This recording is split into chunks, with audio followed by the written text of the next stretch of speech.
the global altars descend. While everyone else offers their most valuable possessions, desperate for a white light reward, I toss a single bag of spicy snacks onto the altar. The crowd around me sneers. Just another broke loser begging for attention. But then, the altar erupts with the highest tier red beam, and a mythic grade item that has never appeared before emerges from the light. All because I have awakened a unique grade ability, the Eye of Truth. It lets me see the coordinates and demands of every altar. As long as I offer exactly what each altar wants, I get the highest reward. But just a few hours ago, I was still a corporate slave, drained dry of every penny by my ex-girlfriend. She took the brand new Dior bag I bought her, then climbed into a shiny new Maybach. Walking down the street, I felt like the sky was about to fall. And then, the sky really did roar. A massive boom split the air, and countless altars rained down from above. In an instant, the whole world is bathed in purple light. Suddenly, a sharp pain stabs through my eyes. When I open them again, I see lines of text on a nearby altar. Text only I can read. Altar number 666, connected coordinate, the Endless Abyss. A colossal beast that has devoured all things dwells here. Endless ages have left it bored beyond words. Right now, it craves something that can deliver the ultimate taste shock. A crowd is forming around the altar. A chubby guy steps up. He throws his loaf of bread onto the altar. A moment later, a soft white light blooms from the altar. A glowing fruit then appears. The chubby guy starts panting in excitement and shoves the fruit straight into his mouth. The fat on his body melts away in seconds. He transforms into a chiseled, muscular hunk right before our eyes. The crowd loses their minds. They rush to throw their most valuable items onto the altars. Patek Philippe watches, gold, diamonds. The crazed crowd tosses everything in without a second thought. I watch the scene and almost shout out loud,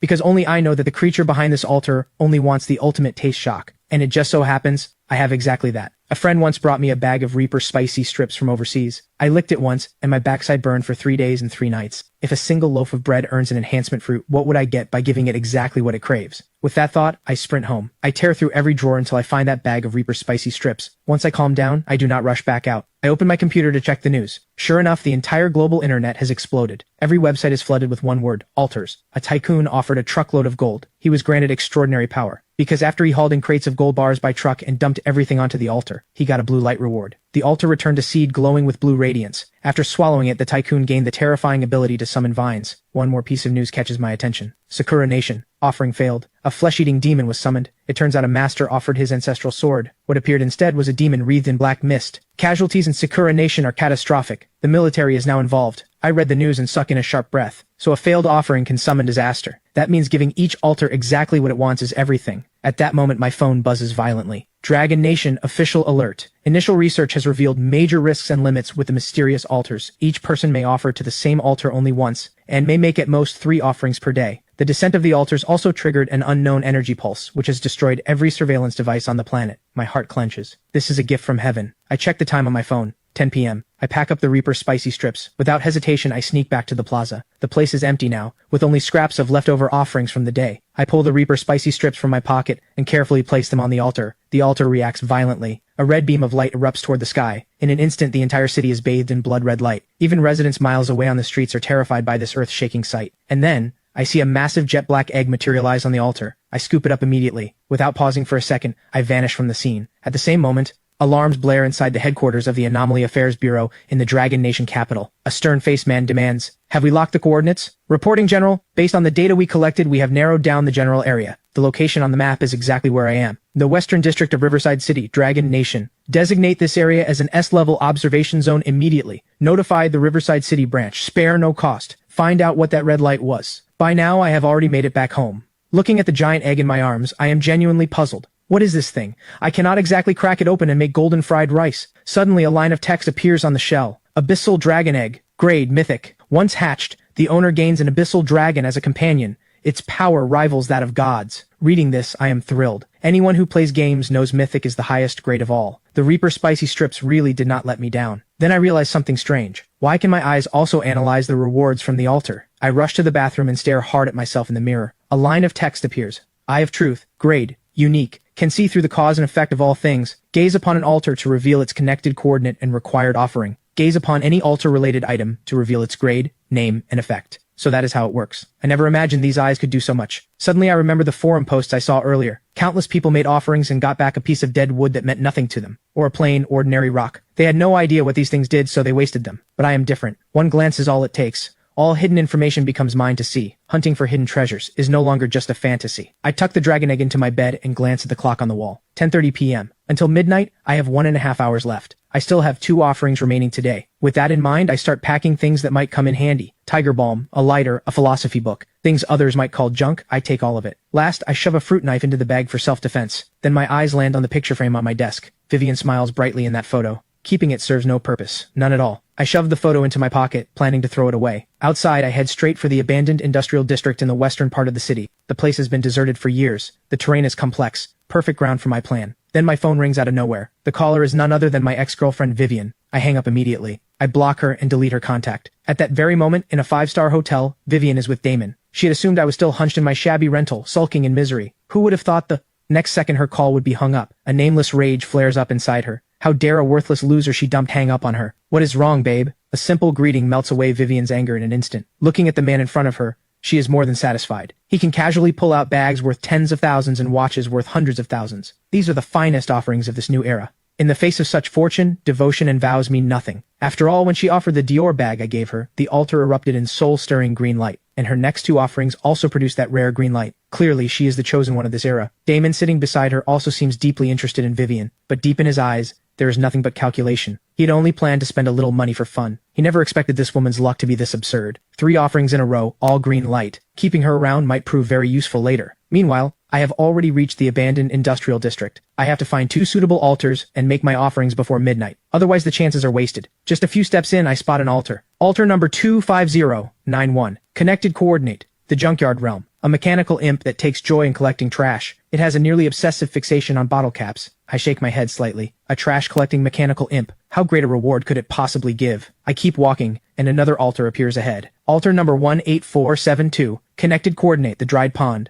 A carp spirit on the verge of dying of thirst only wishes for one more sip of sweet fresh water. Not satisfied with this one either. I keep moving until I reach a small alley filled with trash. After making sure no one is around, I lock my eyes onto another altar. Altar number 4444. Connected coordinate. The Theater of Sorrows. A tragic heroine doomed to repeat her role on stage forever has grown deeply weary of her predetermined script. She now craves an item born from real betrayal, soaked in pure hatred and burning resentment. My breath catches. The altar number is 4 4s, and the demand is impossibly specific. But wait, I just got dumped. I pull out the photo of Vivian. I drag the fruit knife across her face. Afraid I cannot channel enough hatred and resentment, I close my eyes and start remembering. You came down with a fever? I already promised my best friend we would go shopping. Just drink more water yourself. Where is my gaming account? I sold it. Men who play games are wasting their lives. I am keeping that few thousand to buy us nice food. You should grow up. I am not going to suffer alongside you. We were never meant to live in the same world. Please stop bothering me. Remembering all this, I suddenly smile. I pull the lighter from my pocket and flick it on. After scorching part of the photo, I place the offering onto the altar. A purple beam shoots up. The reaction is less explosive than the red light, but the news has not mentioned this color before. I feel a quiet thrill. 5 tattered ticket stubs appear. I grab them in my fist. The Eye of Truth activates. Text appears. Set item, ticket to Act 4. Grade, epic. One-time use. When used, it forces the target to relive their deepest fears or most painful memories. Their mind collapses for 3 seconds, leaving them unable to act. Epic grade. Not as powerful as a dragon egg, but a 3-second hard control item is enough to decide life and death in a fight, and this seems to be part of a set. What happens if I collect all the earlier acts? No time to think about it. Only 30 minutes left until midnight. I search through the entire industrial district. I find another altar. Altar number 7591. Connected coordinate. The Lost Crossroads. A lost explorer longs for the right direction. I shake my head, turn, and walk away. There is no advice I can offer for that demand. After walking a bit further, another altar catches my eye. Altar number 1988. Connected coordinate. The Silent Library. An elderly head librarian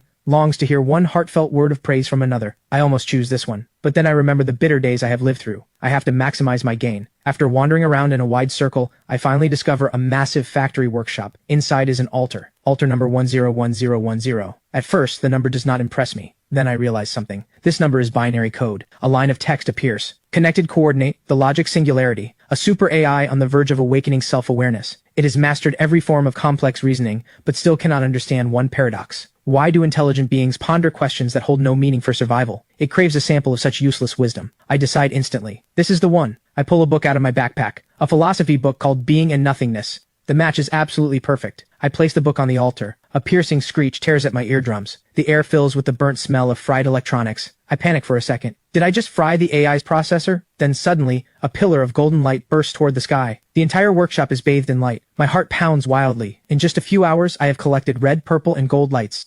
3 colors not even reported online. Suddenly, a deadly chill rushes at me from behind. The bright light lets me catch a glimpse of a dark figure. He charges at me with inhuman speed. His blade is about to plunge into my back. But the next second, the attacker's body suddenly freezes. A scream of agony follows. His knife clatters to the floor. He clutches his head in pain. Because in the split second before I could react, I had already used the ticket to Act 4. 3 seconds of being trapped in his most painful memories. I yank the fruit knife from my waist. One swift strike, and he is finished. Then I lean against the wall, shaking uncontrollably. It is my first time killing someone. Looking at the corpse, I turn my head and throw up everything in my stomach. A moment later, I force myself to stand. So high-tier light pillars mean opportunity, but they are also a death warrant. They attract predators lurking in the dark. Then I notice something on the corpse. 2 dim white orbs of light hover above the body. The Eye of Truth activates. Light step leggings. Grade. Common. Slightly increases movement speed and jumping power. Status. Unbound. Cry look at the second item. Crude Stamina Charm. Grade. Common. Slightly increases physical endurance. Status. Unbound. Those words send a shock through my mind. A brutal rule surfaces in my head. Kill and claim. Take down a target, and the items they earn through offerings become yours. This guy had 2 practical items on him. He has probably done this to others before. So why is the entire internet full of light pillars and rewards, but not a single post mentions this risk? The more I think about it, the colder my blood runs. It is not that nobody knows. The ones who know have all chosen silence. Some of them are like the corpse on the ground. Others want to be the hunter. And some simply do not dare to speak. The government, for example. Announcing this would be admitting that the existing social order has already collapsed. The Dark Forest law is taking over. The entire world would spiral into chaos. With that thought, I cannot afford to waste time. I gather up the 2 white orbs and look toward the center of the altar. A fist-sized metallic cube sits there. The Eye of Truth activates. Dimensional Vault.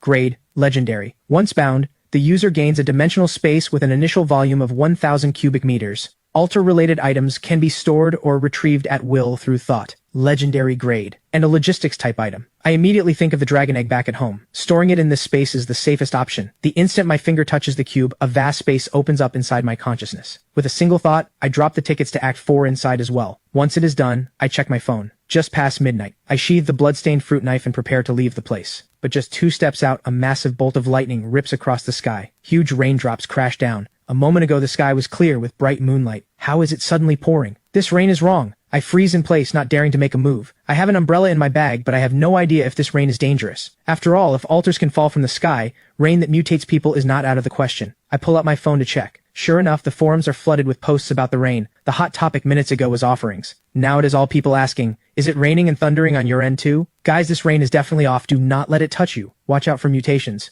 Oh no, I got rained on. I have never even held a girl's hand. Please do not turn me into a zombie. Post refresh at lightning speed, and my heart sinks bit by bit. If this rain really does infect people, the consequences are unthinkable. Before I can come up with a plan, a red flagged post makes my heart drop. Holy crap, something huge just happened. The altars are gone. After collecting the red, purple, and gold lights, 3 colors that have never appeared online, I had been getting ready to head home. Then the clear moonlit sky suddenly turned into a downpour. The forums are flooded with posts about the rain, refreshing faster than I can read. But the most alarming post is not about the rain. It is the red flagged headline. Something big is happening. The altars are gone. I whip my head around to check. Sure enough, the altar behind me has vanished. And to my horror, the corpse from before is also gone. But I am certain no one has been here. The only explanation is the rain. When it falls, the altars disappear. It also washes away every trace of the previous day. Combined with the destruction of all surveillance equipment worldwide, this is the perfect environment for murder and theft. Since the rain itself is harmless, I pull out my umbrella and head home. Not long after I leave, the Anomaly Affairs Bureau arrives at the scene. They quickly locate the workshop where the altar had been. Commander Ryan immediately turns toward the back of his team. A young woman in her 20s steps forward. After her offering yesterday, she gained an ability. Energy Rewind. It lets her sense the residual energy fluctuations in a space. The higher the tier, the clearer the trace. Agent Emily closes her eyes and starts to feel. Suddenly she lets out a stifled gasp and stumbles backward. Ryan catches her instantly. What is it? Emily breathes hard, her voice trembling. This is completely different from the previous scene. That one was a firefly. This is bright as daylight, warm as the sun. A team member cannot help but speak up. Could it be gold light? Ryan's face turns grave instantly. Lock down this area. Conduct a thorough sweep.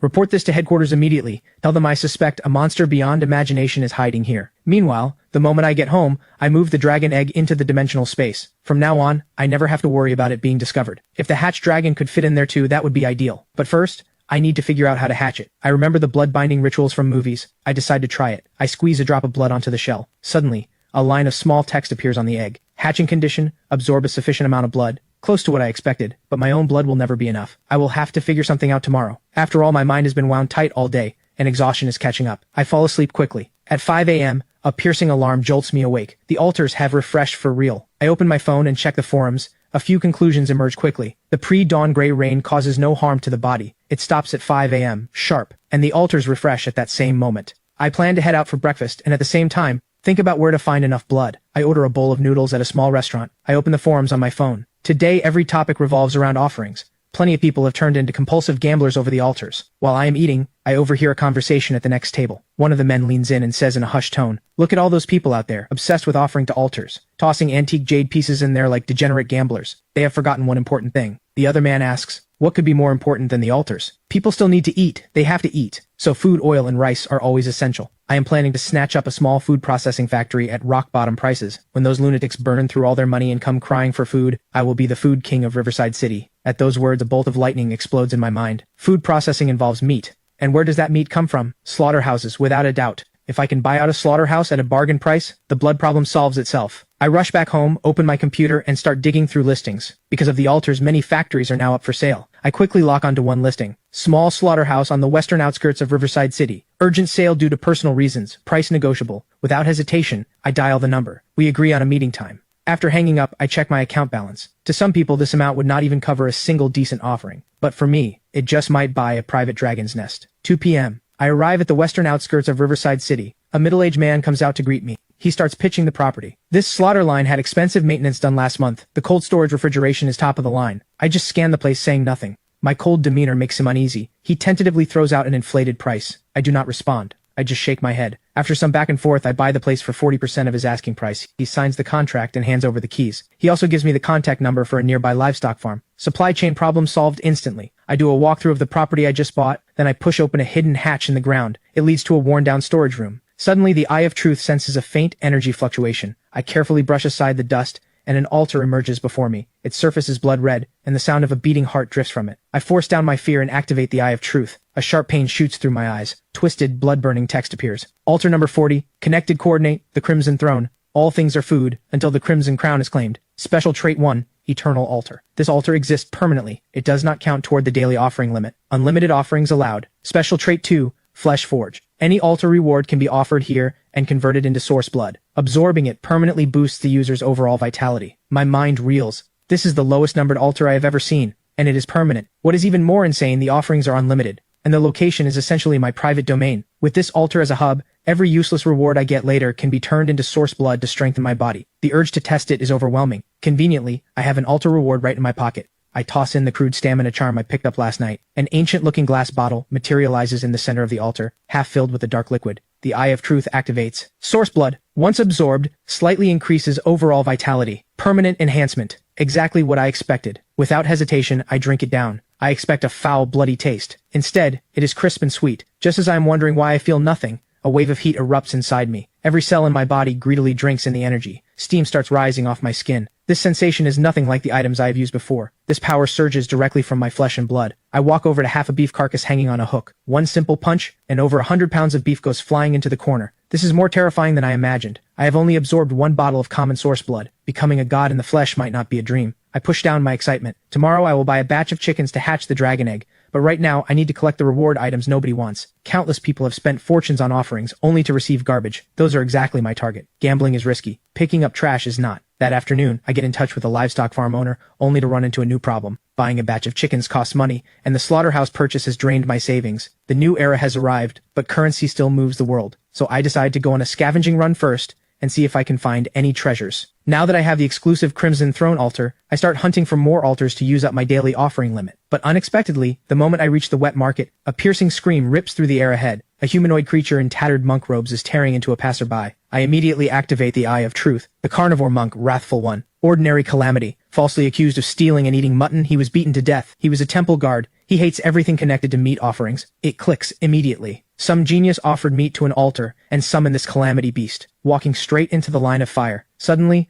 several off-road vehicles roar in. Doors slam open and figures leap out. At the front is Commander Ryan of the Anomaly Affairs Bureau. His face is grim as he barks orders. The scene is locked down within seconds. The crowd is quickly evacuated, but I stay close, not leaving. Ryan glances back at the woman behind him. Commander Ryan, the energy fluctuation is very strong. Be careful. Emily's expression is serious. From behind the cordon, I hear every word clearly. Holy crap. She can sense energy fluctuations. What kind of ability is that? Suddenly, Emily's senses pick up something. She looks straight at me. Our eyes meet. I force down the panic rising in my chest. On the surface, I maintain the curiosity and fear of an ordinary bystander. Emily's brow furrows slightly. She just sensed an unusual energy fluctuation, but it was too faint. She is not sure. Was it just her imagination? Right at that moment, the wrathful monk inside the market lets out a furious roar. Ryan immediately orders his team to lay down suppressing fire, but the monk is completely unaffected by firearms. Seeing this, Ryan shouts, "Squad 2, move!" The words have barely left his mouth when two figures shoot forward, one from each side. One of them moves so fast he leaves an afterimage. He raises a dagger and strikes at the back of the monk's neck. The other lifts a massive iron rack and slams it down on the creature's head. The fierce assault leaves the monk wide open. Ryan seizes the opening and joins the fight himself. His long blade crackles with blinding electricity.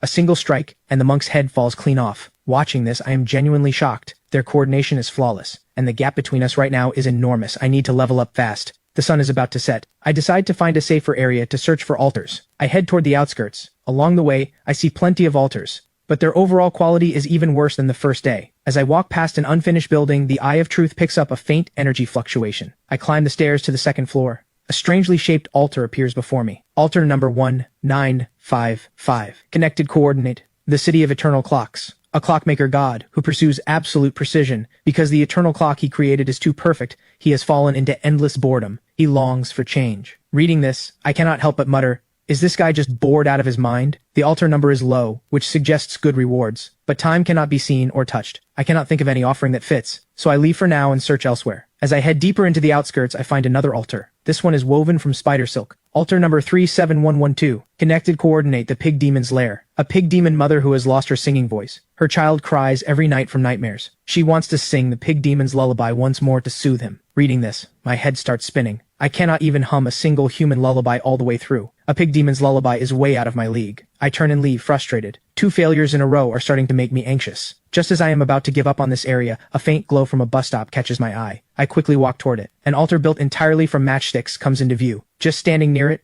I am drowned in waves of sorrow. I activate the Eye of Truth. Altar number 23333. Connected coordinate the snowy street corner. In a blizzard, a little match girl feels confusion and sorrow like never before. She cannot understand why the people walking by no longer need the matches she sells. Reading the description, I am stunned. This familiar setup, this sorrowful atmosphere. Is this not the little match girl from the fairy tale? Even fairy tales have become real dimensions. As shocking as it is, this altar might actually have something. After thinking it over, I pull out the lighter I just bought and place it on the matchstick altar. Times are changing. If you cannot catch the wave, how are you ever going to sell matches? The moment my words fade, something strange happens. A deep hum rises from the altar. Then a purple beam erupts from it. Here we go again. I immediately fix my gaze on the reward. A palm-sized box hovers in the air. I am full of questions, but I still rush forward and grab it. A bad feeling creeps in. Name, Matchbox of Hope. Grade, Epic. Generates 5 matches of hope automatically every day at 5 a.m. After reading this, I fall silent. An epic grade item that just produces 5 lousy matches a day? Out of curiosity, I pull out all the matches and hold them. Match of Hope. Grade, Common. When lit, it burns warm and bright. Wind and water cannot easily extinguish it. Inflicts bonus burning damage on calamity targets. Damage to calamities. Now that is interesting. If I run into a blacklight monster, this could come in handy. But only 5 matches a day still feels weak. Just as I am about to put the matchbox into the dimensional vault, a thought strikes like lightning. The matches are common grade. If I offer them all to the Crimson Throne, would I not get 5 free bottles of source blood every day? I cannot hold back the excitement anymore. I have to test it right now. I sprint back toward the slaughterhouse. 20 minutes later, I burst into the slaughterhouse. I rush to the Crimson Throne. I take out one match and place it in the center. I hold my breath, watching closely. The next second, a familiar scene unfolds. A small dark red bottle materializes out of thin air. Source blood. It worked. My heart races with excitement. The Matchbox of Hope combined with the Crimson Throne. This combo is incredible. 0 risk, and a steady, terrifying stream of gains. After offering all the remaining matches, I now have 5 bottles of source blood. I drink them all down. My blood feels like it is boiling. My whole body burns with heat. A few minutes later, I finally adapt to the new power. I check my phone. There are only 2 hours left until midnight. 2 offering chances left, and I cannot afford to waste them. The City of Eternal Clocks altar comes back to mind. Low number, time-based theme. Its reward must be powerful. But what could possibly serve as the right offering? At that thought, I look around the room. My eyes land on an old desk calendar. My father brought it home from his office before he passed away. I have never had the heart to throw it out. The calendar is covered in markings of all kinds. The most striking one is a black circle drawn on June 7th. That is the day my parents died in a car accident. It is also the day I visit their graves every year. Flipping further, September 15th is the day Vivian and I started dating. December 24th is her birthday. There are many other markings as well. Payday, credit card due, a classmate's wedding, rent payments. Some good, some bad. Together they map out a timeline that belongs to me. Suddenly the idea about the clock altar becomes clear. The time it creates is flawless. No deviation, no surprises, no accidents, no joy, no pain. It is like a dead world. but this calendar is different. It carries the trajectory of a single human life. The time inside it is messy, complex, full of uncertainty. Time like that is alive. What the altar needs is not more advanced technology. It needs an understanding of time. With that thought, I head out, straight for the clock altar. When I stand before it again, I take out the calendar and solemnly place it in the center. Perfect time has no life. This time, full of regrets and an imperfect life, is the kind that is truly alive. Do you like this change? The moment my words fade, the calendar on the altar vanishes. Time itself seems to freeze. Everything around me falls dead silent. Suddenly, golden light explodes outward. The entire unfinished building blazes with brightness. Countless fragments of human lives flash before my eyes like a runaway slideshow. At the same time, an ancient pocket watch materializes at the center. I quickly activate the Eye of Truth. Pocket Watch of Fate. Grade, Legendary, Passive Ability, grants the wielder extreme sensitivity to incoming changes. The user gains reaction and judgment time far beyond ordinary humans. Reading this, I cannot help but frown. What good is that? But the moment I close my hand around the watch, an indescribable sensation washes through me. I realize how foolish I was. This watch does not grant raw strength or speed. It grants control and awareness. It allows me to channel my superhuman vitality and strength with absolute precision. To be safe, I quickly place the Pocket Watch of Fate into the dimensional vault. To my surprise, the resonance with the world does not weaken at all. It still works. From now on, if I ever face another sneak attack, I can take them down without using any of my trump cards. I check the time again. 10:40 p.m., just over an hour until the altars refresh. One last offering left. But after combing through the entire area, I only find two useless altars. One connects to a swamp full of giant mosquitoes. The other connects to a dung beetle paradise. Suddenly, faint shouting and cursing drifts in from the distance. There are other people here? I instantly go on alert. Crouching low, I sneak forward. In an open storage yard, two groups of people are facing off. Right beside them stands an altar glowing with soft pink light, shaped like a delicate, slender hand. My heart pounds against my will. This altar looks anything but ordinary. I activate the Eye of Truth, and look. Altar number 9269. Connected coordinate, the Palace of Bliss. A succubus queen who has fought countless battles, numb to ordinary pleasure. She craves a physical stimulation that can shake the soul. Reading this, I suck in a sharp breath. The altar number is low, but the description is, well, a bit unconventional. Then I instinctively pat my backpack and remember one item I have inside. That is a perfect match. At that moment, the situation in the yard shifts. On one side stands a bald man wearing a thick gold chain, backed by more than a dozen thugs. The other side only has 4 people. At the front is a tall, striking woman. The bald thug sneers and steps forward. Do not make us do this the hard way. You have the nerve to steal from my brothers? Hand it over now, throw in a few extra treasures, and maybe we will let you live. But the woman across from him just spits out one cold word. Get lost. The bald man flies into rage. Brothers, get them! Just as the dozen-plus thugs charge in screaming, the 4 on the woman's side instantly form a defensive formation. The woman, dagger in hand, charges right back at the thugs. The others are no slouches either. One of them, a powerhouse type, swings a steel pipe with brutal force. The other 2 strike at the legs and groin. The thugs start losing ground fast. The bald man roars in fury and unleashes a kick at the powerhouse fighter. The man spits blood instantly and flies a few meters back. With the bald man joining the fight, the tide turns instantly. The woman's allies are cut down one after another. The bald man corners the woman against a shipping container. She does not back down. A flash of cold ferocity crosses her eyes. All of you, die. The bald man senses danger and tries to retreat, but the woman crushes a flesh bead in her hand. Black mist sweeps across the entire yard. From within emerges a creature over 3 meters tall. Holy crap. A black light monster. The thugs freeze in horror. But what happens next is even worse. The monster turns the moment it appears and immediately rips the closest powerhouse fighter in half. The bald man is scared out of his wits. She is insane. That woman is completely insane. She kills her own people. The thugs scatter, but the monster has already surrounded them. A one-sided slaughter begins. I watch from the sidelines, my heart pounding. This woman is genuinely ruthless. To escape, she is willing to drag everyone down to hell with her. She is a walking time bomb. Within minutes, the only one left fighting is the bald thug, struggling to escape. But with one leap, the monster pins him down. A few minutes later, the yard has become a slaughterhouse. The thugs and the woman's allies are all corpses now, but the monster keeps prowling, looking for more targets. The woman who summoned it is hiding behind a pillar, not daring to even breathe. I check the time, frowning. 11:50 p.m. I cannot wait any longer, or my last offering of the day is wasted. I take a deep breath, steady myself, and channel all my vitality. I charge straight at the wild woman. Die! The woman behind the pillar senses danger immediately. But instead of running, she grips her dagger and counterattacks. She thrusts the blade at my chest from an impossibly tricky angle. The old me would never have dodged this strike. But with the source blood and the pocket watch of fate at work, her attack trajectory is laughably clear. I can even predict her follow-up after I dodge. I tilt my body slightly and slip past the strike. Before she can react, I slash open her arm. Another slash takes out her other hand. Both her arms are useless in an instant. She starts screaming for mercy. We can talk, please, mister. Have a little pity. But my eyes are ice cold. No mercy. Once a fight starts, you finish it. I drive the fruit knife straight at her throat. There is no way she can dodge this. But just as the blade is about to touch her neck, the woman screams, and with a loud pop, she explodes into a cloud of blood mist out of nowhere. My blade cuts through empty air. After the mist clears, the woman is gone without a trace. I am stunned. She did not die. She escaped right in front of me. What kind of insane ability is that? I had assumed she would be an easy kill tonight. I never imagined this world could be so deep. A survival skill like this is something I have never even heard of. Still, she will not dare come back anytime soon. Right at that moment, a roar mixed with rushing wind snaps me back. The blacklight monster has spotted me. Just as its claws are about to rake across me,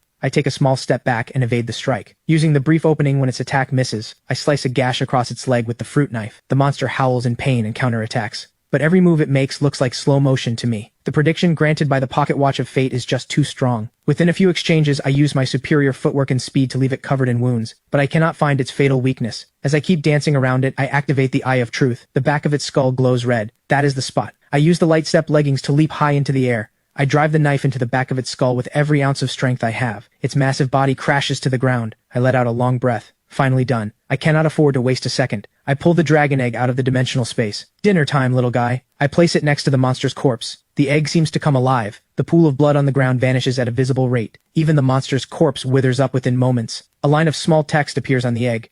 Hatching progress, 2%. My heart races with excitement. The breeding strategy works. I am thrilled. I place the dragon egg back at the spot where the two groups fought. Within moments, the egg drains every drop of blood from the ground. A few scattered orbs of light pop up beside the corpses. I scan them briefly. Nothing valuable. I toss them all into the dimensional vault. Once I get back, I will convert them into source blood. This haul is a jackpot. With everything done, I turn my eyes toward the seductive succubus altar. Craving stimulation, my succubus queen? Then feel the charm of fire and ice. I pull out the tiger balm. I place it on the altar. The jade hand seems to come alive. A purple light quickly wraps around me. With a stimulant this intense, I figured it would at least trigger a red mythic light, but all I get is purple. Looks like this queen has seen way too much in her time. But the next second, something strange happens. The purple energy does not fade. Instead, it gathers on the altar into a human shape. A blurry figure slowly emerges. I instinctively grip my knife, but what appears is a stunning female figure with a perfect body. A pair of delicate little demon horns sit on her head. Behind her, a tail with a heart-shaped tip sways gently. A living, breathing succubus. Her dreamy gaze locks onto me. Mortal,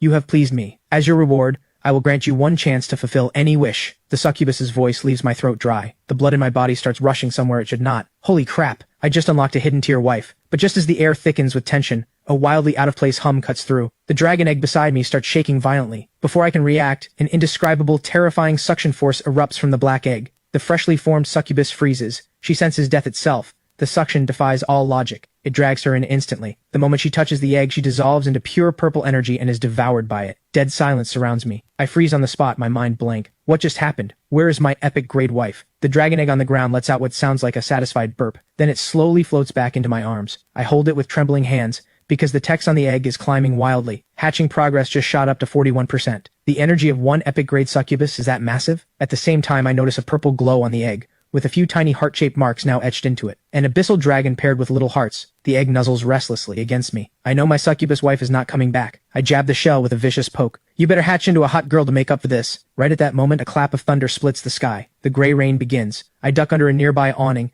and every trace of the earlier battle dissolves in seconds. I start replaying the fight in my head. That woman escaping bothers me. It is like a venomous snake hiding in the shadows. I decide to slip into a nearby 3-story building, hoping to catch her. A surprise kill could put an end to this threat for good. Meanwhile, at the Anomaly Affairs Bureau headquarters in the Dragon Nation capital, a researcher in a white coat bursts in. General, good news. We have cracked the secret of the Gray Rain. General Lee looks up in disbelief. Tell me everything. Professor Carter takes a deep breath. We analyzed an unknown active substance in the rain. It is harmless to the human body, but it temporarily disables superhuman abilities. What? General Lee freezes. Every senior officer in the command center wears an expression of shock. Professor Carter barrels on, his words tumbling out. Only after the rain fully evaporates do abilities return. That means between midnight and 5 a.m. During those exact hours, any so-called powerful sacrificer who gets touched by the rain reverts to normal. Just an ordinary human. General Lee's eyes flash with realization. If that is truly the case, then we can use the rainy nights to capture sacrificers who have slipped out of our control. Professor Carter adds, the rain itself cannot be stored, but if we can extract the active substance, we can develop suppressants or high-pressure water cannons. If they pull this off, it will be the sharpest weapon in their hands. Inside the abandoned building, I scroll through the forums while waiting for that woman. Suddenly, a post flashes by. Shocking secret, do not go outside when it rains. You will turn back into a mortal. When I tap on it, the post is already gone. I immediately sense it was deliberately deleted. If this is true, that means the crazy woman cannot escape into blood mist while it rains. But then a wave of unease hits me. Does that mean I would be affected too? If I revert to a mortal, then forget about hunting anyone. Then I remember the source blood from the Crimson Throne. The description says permanently solidified. That means it is not a temporary buff, not equipment. It is my own strength. The rain can strip away armor, but it cannot dissolve muscle. The dimensional vault is also a sealed space. It should not be contaminated. And the pocket watch of fate is inside the vault, so my perception ability stays intact. Under the gray rain, while everyone else gets reduced to weaklings, my own weakening is barely noticeable. Does that not make me the only god of this rainy night? My heart is about to burst. I have to test this. Right now, I stand in the gray rain that everyone else fears, a grin on my face I cannot even hold back. This rain can wipe out every superhuman ability, but it cannot touch the body enhancement from the source blood. While every other ability user gets reduced to weaklings, I am the only god of this rainy night. Meanwhile, the woman who witnessed my terrifying power has just escaped back to her mansion, using her blood escape ability. Her men in black, seeing her in this state, panic immediately. A butler rushes over.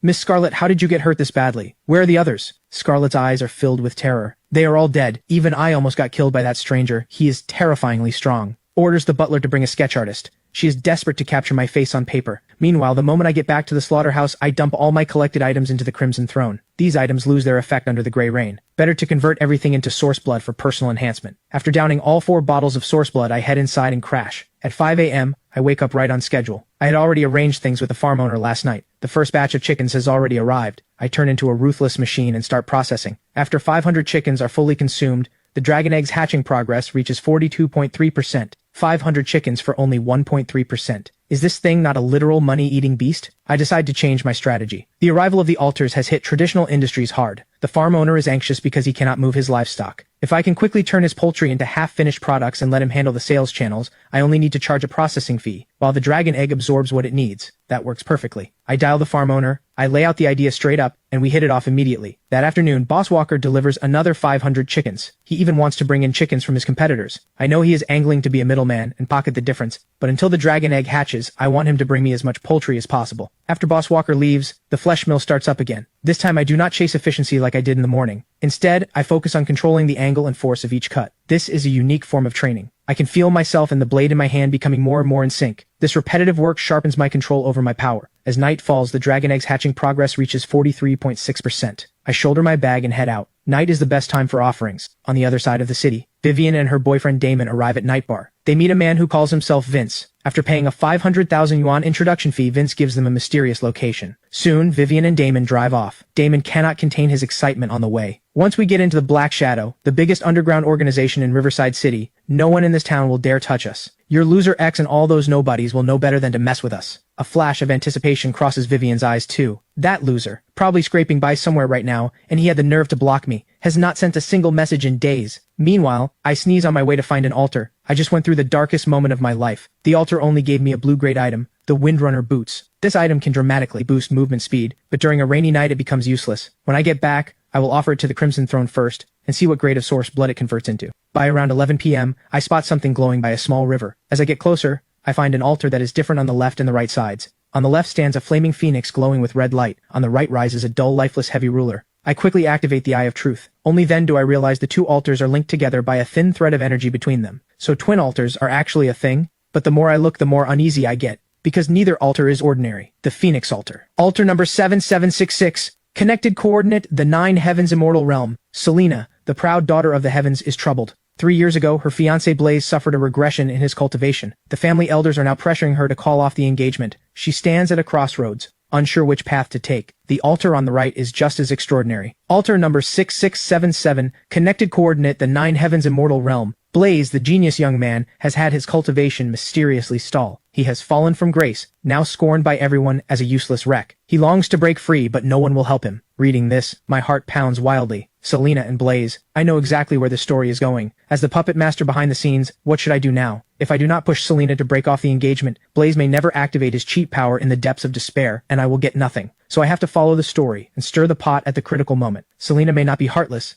but the pressure from her family has already planted the seed of breaking it off. So let this breakup come even more violently. Driving Blaze to the edge maximizes the reward. I quickly grab a pen and paper and start fanning the flames. Selena, how can a phoenix flock with sparrows? The path of cultivation is brutal. He can no longer keep pace with you. To reach the summit, you must first cut what holds you back. I place the paper into the phoenix altar. The altar produces a gentle suction, and the paper vanishes. A vision screen suddenly appears on the altar. Selena is sobbing uncontrollably, clutching her engagement token from Blaze. Outside her door, the family elder's cold voice rings out impatiently. Selena, stop being stubborn. The ancestors have decided. The Blaze family is no longer worthy of marrying into the Nalan family. She bites her lip hard. At that moment, a red feather flies in through the window and lands on her hand, carrying a slip of paper. After reading what is written on it, she suddenly trembles and whispers to herself, "How can a phoenix flock with sparrows?" The confusion in her eyes vanishes. Her phoenix bloodline begins to boil. She crushes the jade pendant in her hand and walks off with the elder, heading to the Blaze household without looking back. When the vision fades from the altar, I have officially become the mastermind behind the breakup. But no reward appears on the altar. Does the system require both sides to play out first? I turn my eyes to the heavy ruler altar. I pick up the pen again and write another message. A tiger on flat ground does not bow, just waiting for the wind to rise and laugh at the mountains and rivers. Fortunes rise and fall, never look down on a poor young man. After writing it, a surge of hot blood rushes to my head. I slap the note onto the altar. With a thunderous boom,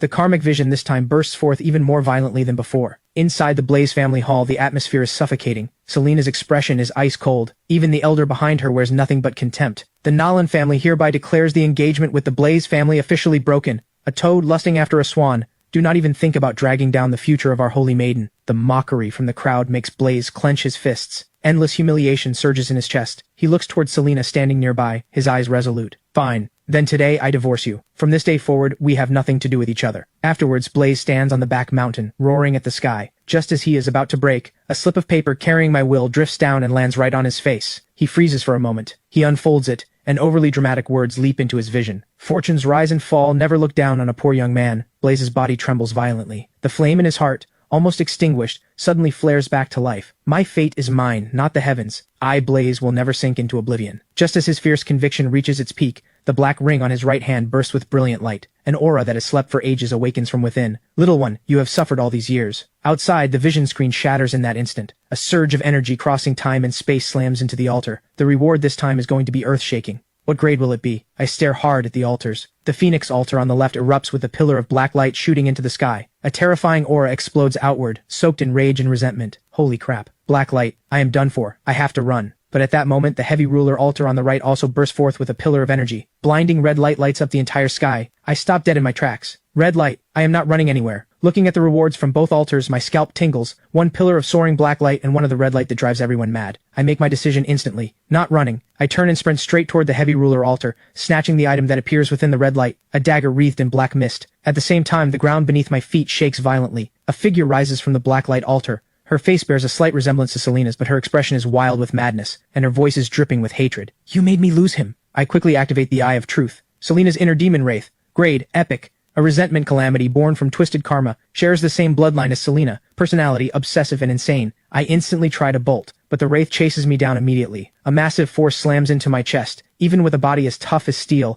I cough up a mouthful of blood. My heart sinks in pure terror. Holy crap. How am I supposed to fight this? The wraith closes in instantly. A straight punch aimed at my throat. The pocket watch of fate is screaming warnings. I leap back, dodging the strike, and counterthrust at the wraith. Just as I think the dagger will never pierce her defense, it slides in without any resistance. My eyes light up. This dagger is no joke. The wraith yelps in pain and retreats, refusing to engage at close range. Then she hurls a ball of black flame at me. I roll and barely dodge it, then prepare to go on the offensive. If the dagger can break her defense, then killing her is not impossible. I activate the Eye of Truth. Purple light flickers on the wraith's abdomen. That is her weak spot. I lunge forward, stabbing straight at her belly. The wraith blocks immediately, and one hand swipes at me. I shift the dagger's angle in an instant, slashing open a gash on her belly, but her sharp claws tear deep into my left arm. The light on the wraith's abdomen dims. Then we trade blows head on. I drive the wound on her belly even deeper, but I get smashed and sent flying as well. As I struggle to get up, my spine feels like it is about to snap. The light on the wraith's belly grows dimmer and dimmer. She presses her palms together, gathering every ounce of resentment in her body. A massive blade forms instantly and slashes down at me. This is exactly the opening I am waiting for. I throw out a ticket to Act 4. The wraith's giant blade dissolves instantly. Her face fills with confusion and regret. I burst forward at full speed, stabbing her abdomen again and again. Finally, her body crashes to the ground.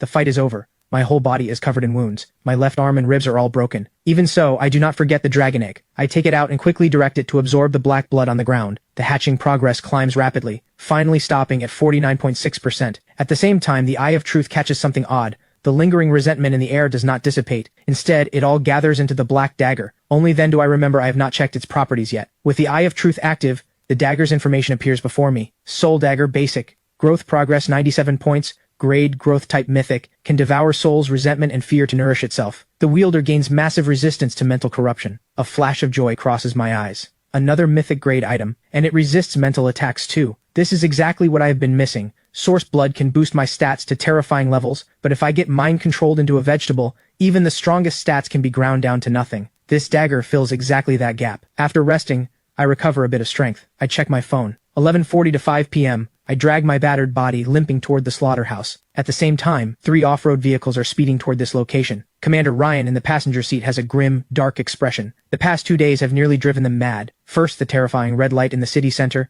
then the gold light at the abandoned factory. Now another pillar of red light has erupted in the western outskirts. This time he has to find some leads, but Agent Emily beside him sounds shaky. Commander, if we do not arrive before midnight, every trace of the battle and residual energy will be washed away. When the convoy arrives, the scene is pure devastation. Clear battle marks cover the ground. Not far away lies a body that is neither human nor demon. Ryan immediately orders his team to gather evidence and signals Emily to use energy rewind. Emily steps forward briskly, presses her palms together, and closes her eyes. As soft blue light spreads outward just as a vision is about to appear, right before her eyes, her body suddenly jolts. She spits out a mouthful of blood and collapses backward, unconscious. Ryan is shocked and immediately catches her. At the same time, scattered raindrops begin to fall, and a bolt of lightning splits the sky. Midnight has arrived. Every clue is washed clean by the gray rain again. The altar and the blood on the ground all vanish. Fortunately, a team member rushes over to report. We collected a few drops of blood. Ryan grits his teeth. Report this to headquarters immediately. Notify everyone, all hands on deck tonight. Meanwhile, I finally make it back to the slaughterhouse. My injuries forced me to take over 2 hours just to walk back. The first thing I do is offer the Windrunner boots to the Crimson Throne. A brand new bottle of source blood appears.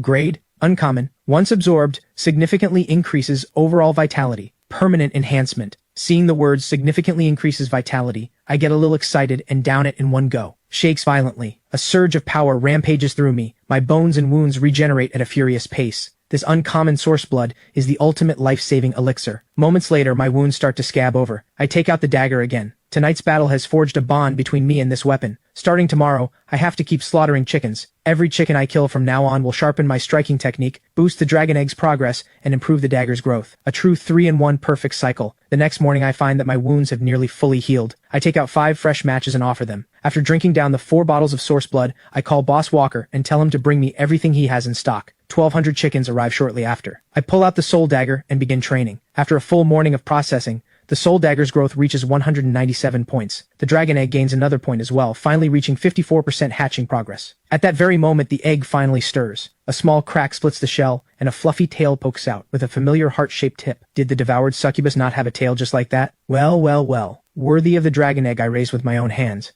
You better hatch into a cute little dragon girl for me. Meanwhile, Scarlet and her group arrive at the abandoned storage yard. The woman following beside her is none other than Vivian. Thanks to her insane luck, Vivian has successfully become a core member of the underground organization, the Black Shadow. Suddenly, Vivian asks with some confusion, "In a place this remote, is the master you mentioned really here?" Scarlet turns and shoots her an icy glance. "Do not think your luck gives you the right to run your mouth. That man is incredibly strong. For trash like you, one finger is all he needs. If not for the informant saying red light appeared in this area last night, I would never dare risk coming back here." Not far away, on the rooftop of an unfinished building, a figure silently observes Scarlet's group. Reporting to the Bureau, suspicious target spotted at the abandoned storage yard in the western outskirts. Inside the Anomaly Affairs Bureau in Riverside City, Commander Ryan hears the report. A flicker of relief crosses his grim face. Finally, a lead. After acquiring both the Mythic-GRADE dragon egg and the dagger, I finish processing 1,000 chickens in just one morning. The soul dagger and the dragon egg's progress have both surged. I am in a great mood, ready to head back into the city and find chances to make offerings. But just as I step into the bustling pedestrian street,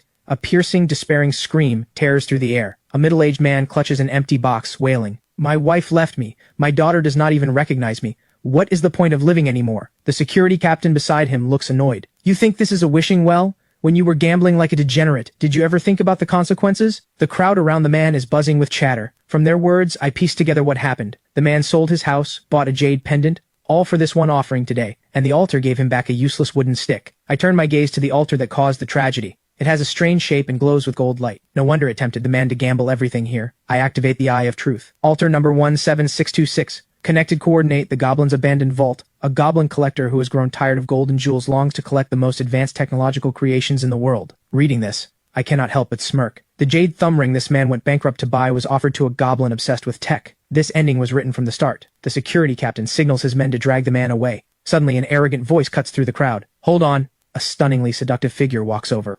None other than Vivian herself. She lifts her chin, basking in the greedy stares around her, then glances at the middle-aged man. "If you die, you really lose everything. Want to get back what you have lost?" Hope flares in the man's eyes. "Yes, I want to. Whatever you want me to do, I will. If you want offerings every day to gamble with, then come with me." Vivian snaps her fingers. Several bodyguards behind her instantly hoist the man up. The crowd is stunned. Is this beauty here to do charity? Was it not always rich men keeping innocent girls? Why is this the reverse? Two thugs on the edge of the crowd hear the chatter and snort with laughter. You all do not get it. This is called farming. Plenty of people have no money for offerings, but others have all the money in the world and only a limited number of daily offerings. That is where these farmed losers come in. Everything they get from offerings goes to the top. If they pull good items, they get fed feasts of land and sea, living the high life. If they fail to pull anything good, they get squeezed until completely useless, drained to the last drop, hence the name, human slot machines. I hear every word clearly from the side, but other people's fates are not my concern. Just as I turn to leave, a voice rings out behind me. Hey you, wait. I recognize Vivian's voice, but I do not respond. I keep walking. Stop. Are you deaf? I told you to stop. In an instant, several bodyguards in black rush over and surround me. I am forced to stop and slowly turn around. Vivian wears an expression of twisted satisfaction. Ever since she latched onto the Black Shadow, the biggest underground organization in the city,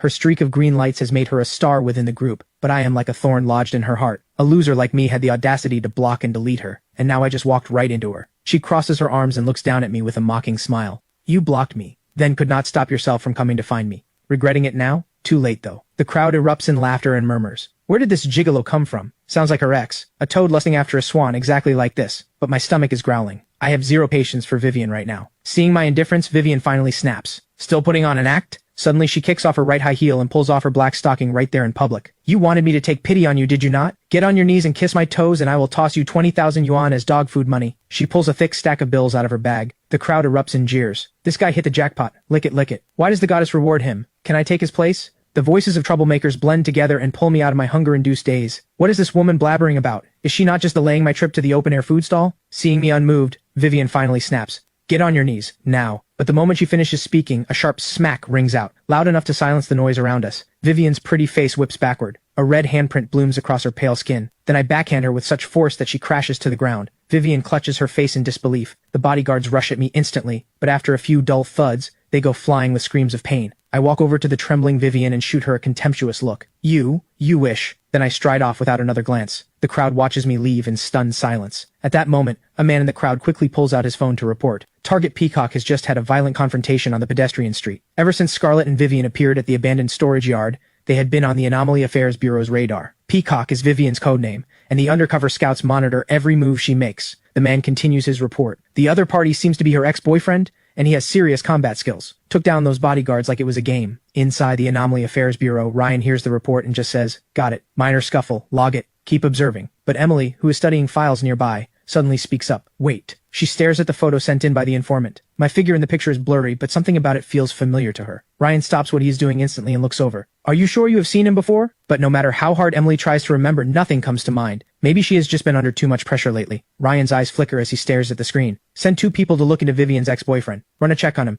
Sending bodyguards flying like that means he has gotten some real solid power from the altars. Meanwhile, I head toward the familiar open-air food stall. The place is just as it always was, packed with people and full of life. I find an empty seat and order a few of my favorite dishes. Just then, a middle-aged man in his 40s walks toward me. He clutches a red bag, weaving between drinking tables. Soon he stops at the table next to mine, where a group of men are playing drinking games. Excuse me, gentlemen. I have an item here. Could you take a look? It is a blue-grade item I just pulled today. Blue-grade? The men freeze. The man pulls out a blue and white porcelain teacup from his bag. They take it curiously and inspect it one by one, even using a flashlight to examine it carefully, but they cannot figure out what the teacup actually does. The bearded man waves his hand impatiently. Just tell us what it does. How much do you want for it? The middle-aged man bites his lip and holds up 3 fingers. The function is not clear yet. The bearded man spits out his drink. 30,000? Have you lost your mind? 30,000 for a useless teacup with no known purpose? The middle-aged man tries to explain, but he is shouted down. I take in everything from my seat. Then the Eye of Truth activates instantly, landing on the unassuming teacup. Cup of stillness. Grade. Uncommon. Can hold the gray rain. Reading the description, I suck in a sharp breath. This is a divine artifact.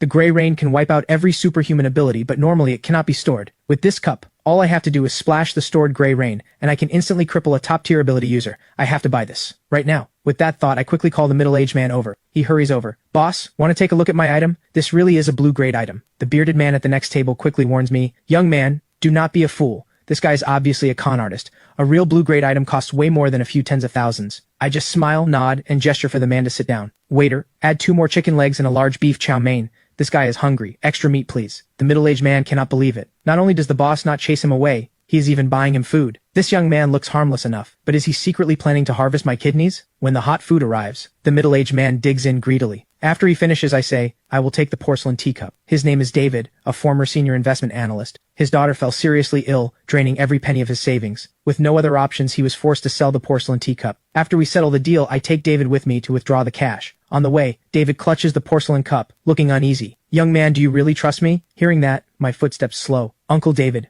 what I trust is not the cup. It is the spirit of a father willing to give everything for his daughter. The most precious thing in this world is not treasure. It is the light that still burns in your eyes. All this time, he has endured nothing but cold stares and mockery. My words are like warm sunlight to him. Young man, I will never forget your kindness. I swear, if I ever get the chance, I will repay you. I quickly withdraw the cash. When the heavy stack of 30,000 yuan lands in his hands, David finally breaks down. His hands shake. He tries to drop to his knees, but I catch him and pull him up. After exchanging contact info, he disappears into the crowd. Watching him go, I think of my Crimson Throne. It needs massive amounts of junk items to feed it, so it can keep producing source blood to strengthen me. I need someone to specifically buy up the junk items that everyone else looks down on. And the buyer cannot betray me, at least not in the short term. David will be useful from now on. I pull out my phone to check the time. 7:40 p.m., just over 4 hours until the gray rain. Time to start offering. But suddenly, a commotion erupts in the plaza ahead. What is happening to the moon? The bright, clear moon is being swallowed by a layer of crimson. In just a few seconds, the moon turns completely blood red. My heart jolts. Anyone who plays games knows what a blood moon means. Bad omens, curses, and catastrophe.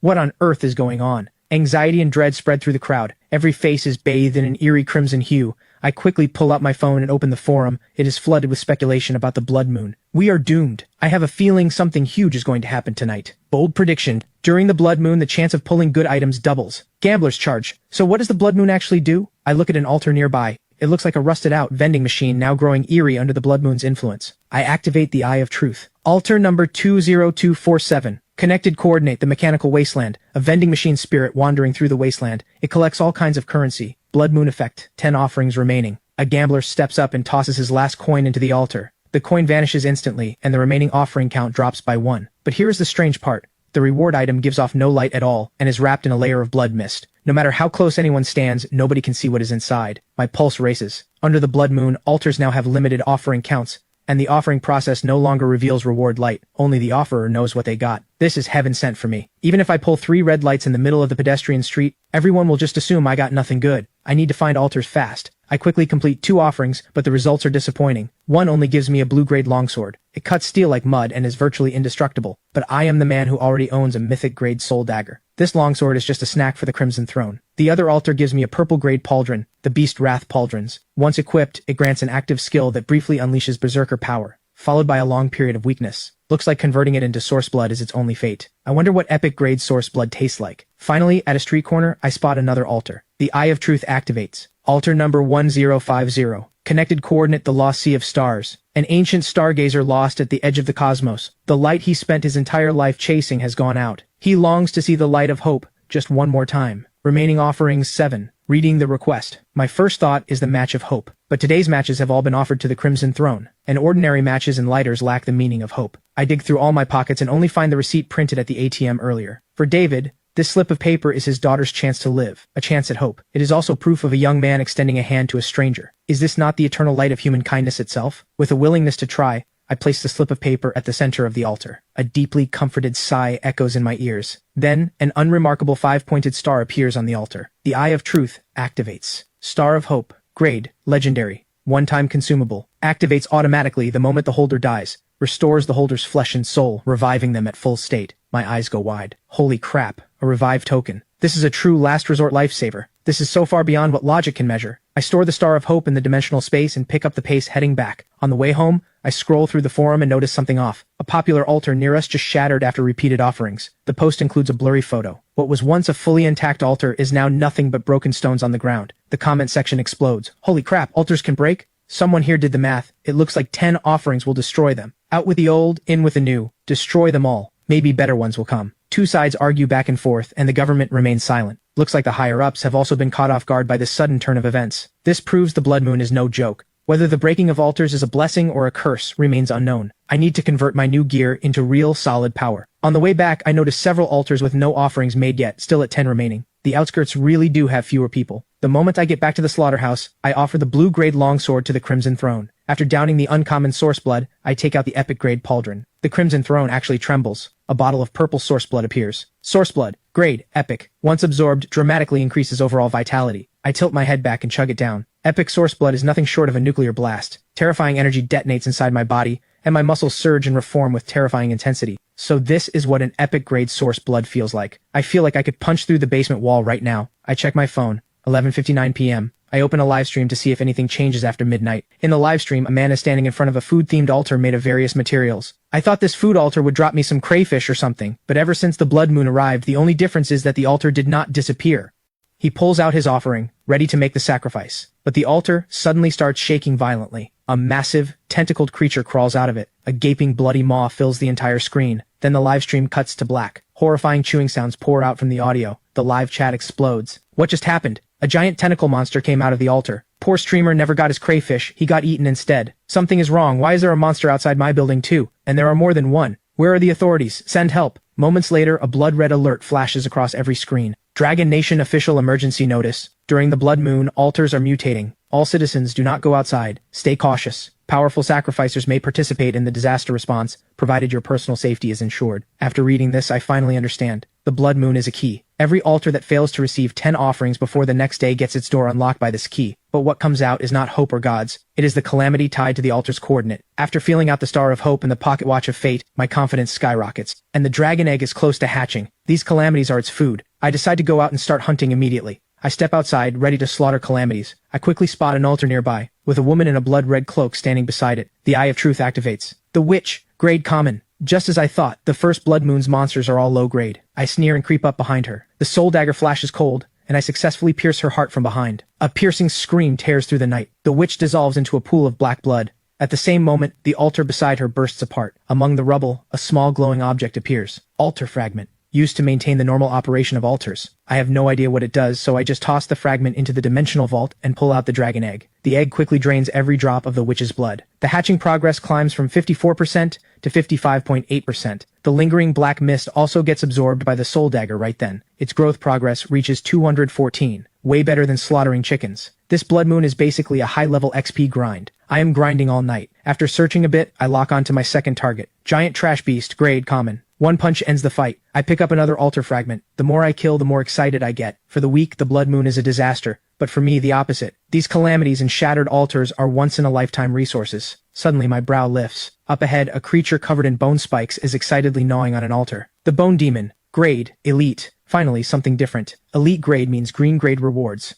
I decide to one-shot it. I launch a flying kick at the Bone Demon. But it suddenly turns, and red light flares across its body. My kick only pushes it back 2 or 3 meters. No real damage at all. So elite calamities have more than just better stats. They have mechanics. I charge in again. Meanwhile, inside an abandoned factory, a brother and sister huddle behind a shipping container, trembling. They are trapped here by a mutated monster. The creature is staggering toward them. The brother grips an iron rod tightly, but the next instant, the monster teleports right in front of them. Without a moment's hesitation, the boy shoves his sister aside and lunges at the monster. The creature raises a massive bone blade. His sister watches in horror as her brother's body is sliced in two. Elsewhere, on a snowy mountain, countless soldiers are fighting back against a monster. Their bullets only spark off its hide. The platoon leader roars, "Even if we cannot beat it, we have to fight. If this thing reaches the foot of the mountain, the villages below are all finished." On a Gobi wasteland somewhere else, a 5-person squad is covered in wounds, but their faces glow with excitement. They just defeated an elite calamity. The squad captain picks up 3 altar fragments. Headquarters wants to study what these things do. They even ordered us to buy them at a high price. Tonight we need to push harder. The red-haired woman beside him sneers. A squad as strong as ours took all night to get 5 fragments. Even the government elites cannot do better than us. Headquarters does not actually think these fragments are easy to get, do they? Meanwhile, on the other side, I wipe the sweat off my forehead and grumble that I just wasted my time. The bone demon has been smashed to pieces, but it did not bleed a single drop. Useless for raising the dragon egg's hatching progress. What a rip-off. After picking up 3 altar fragments, I melt back into the night. If I push harder, maybe my little dragon girl will hatch tonight. By the time I have completely cleared this entire area,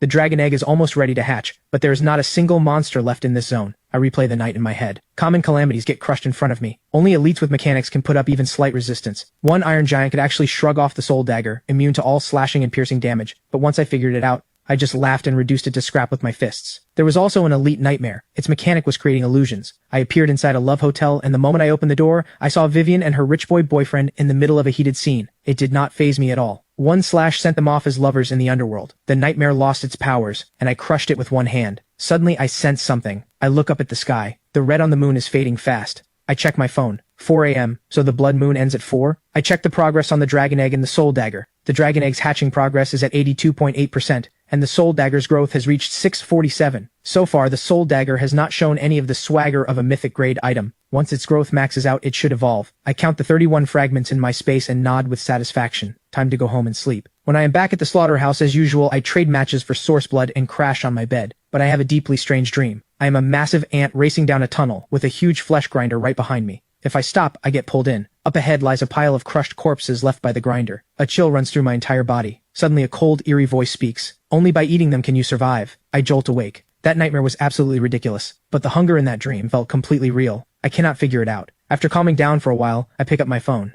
Out of habit, I open the forum. My face changes instantly. The screen is flooded with blood-red posts, even hotter than last night's blood moon event. One night of blood moon, countless dead and wounded. Please help, my neighbor died, my wife is crying her heart out. How do I comfort her? I get PTSD just looking at an altar now. Once bitten, twice shy.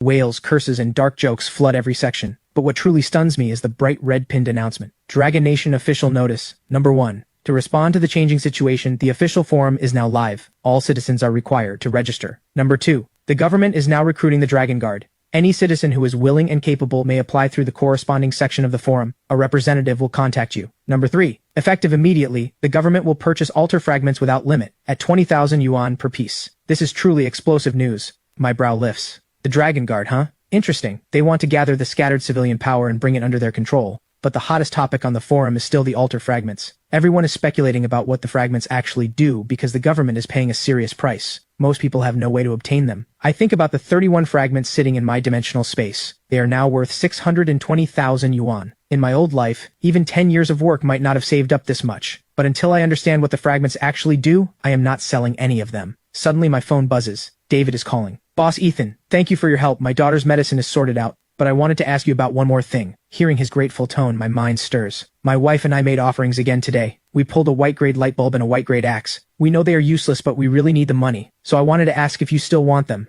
Whatever you can offer is fine. His voice grows quieter and quieter, as if he knows he is asking too much. But I hear something else in his words. The government and other organizations have no interest in trash-tier items. Only my Crimson Throne can repurpose them. A bold plan starts forming in my mind. I speak up directly. I will buy them. We can meet tonight. After hanging up, I start thinking, just scavenging trash myself is too slow. But if I become a hidden boss and build a massive trash recycling network, now is the perfect timing. The only question is whether Uncle David can pass the test. I dial Boss Walker. Boss Walker, come pick up yesterday's processed chickens and bring me another 800 birds. Boss Walker happily agrees. Soon a truck full of chickens arrives. I become the chicken's worst nightmare, slicing through pile after pile of hens. By 4:30 in the afternoon, I wipe the sweat off my forehead. The dragon egg's progress has hit 85%, and the soul dagger's growth is at 720 points. The future looks bright. At 5:30, I arrive at the old residential complex and call David. He leads me up to his apartment. The building is dim and damp, but the inside is spotless. Several childish drawings are pinned to the wall, clearly his daughter's work. My heart sinks a little. The scene strikes a chord in me. Uncle David, are you the only one home right now? David's eyes dim. My wife and daughter are still at the hospital.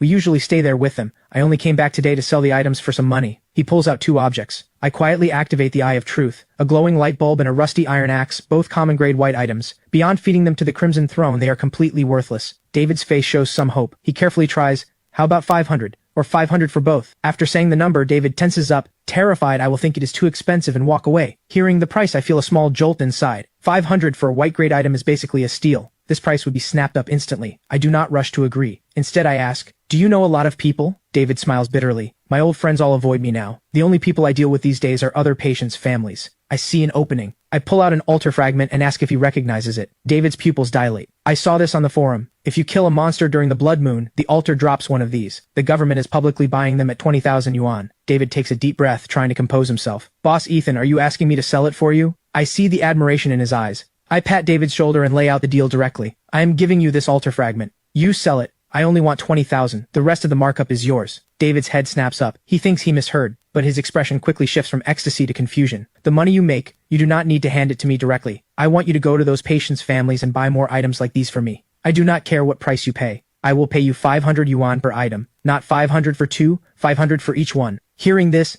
David's pupils contract. His mind races. His instinct as a financial analyst lets him calculate the profit instantly. This is a literal money printer for trash. As long as he pays less than 500 per item, he profits steadily. But quickly he senses something is off. There is no such thing as a free lunch. What is this young man really after? David's voice goes hoarse. You must have your reasons for doing this. Dealing with smart people saves so much time. Uncle David, I am giving you an opportunity. My conditions are simple. First, no matter what price you sell the fragments at or buy items at, I am never to be mentioned. From start to finish, I do not exist. You are building your own trading circle. Do you understand what I mean? David's heart sinks. This is the highest level of confidentiality. Boss Ethan wants to stay completely hidden. In other words, the secrets boss Ethan holds are big enough to get someone killed, and David is the front man pushed to the front, or in other words, the firewall. High rewards come with high risks. I lock eyes with David. Second, if you take in any counterfeit goods, the consequences are entirely yours. So Uncle David, choose your partners carefully. What I want is stability, a constant flow. Of course, you can also choose to walk away. I will pay 1,000 yuan for these 2 items, and our relationship ends right there.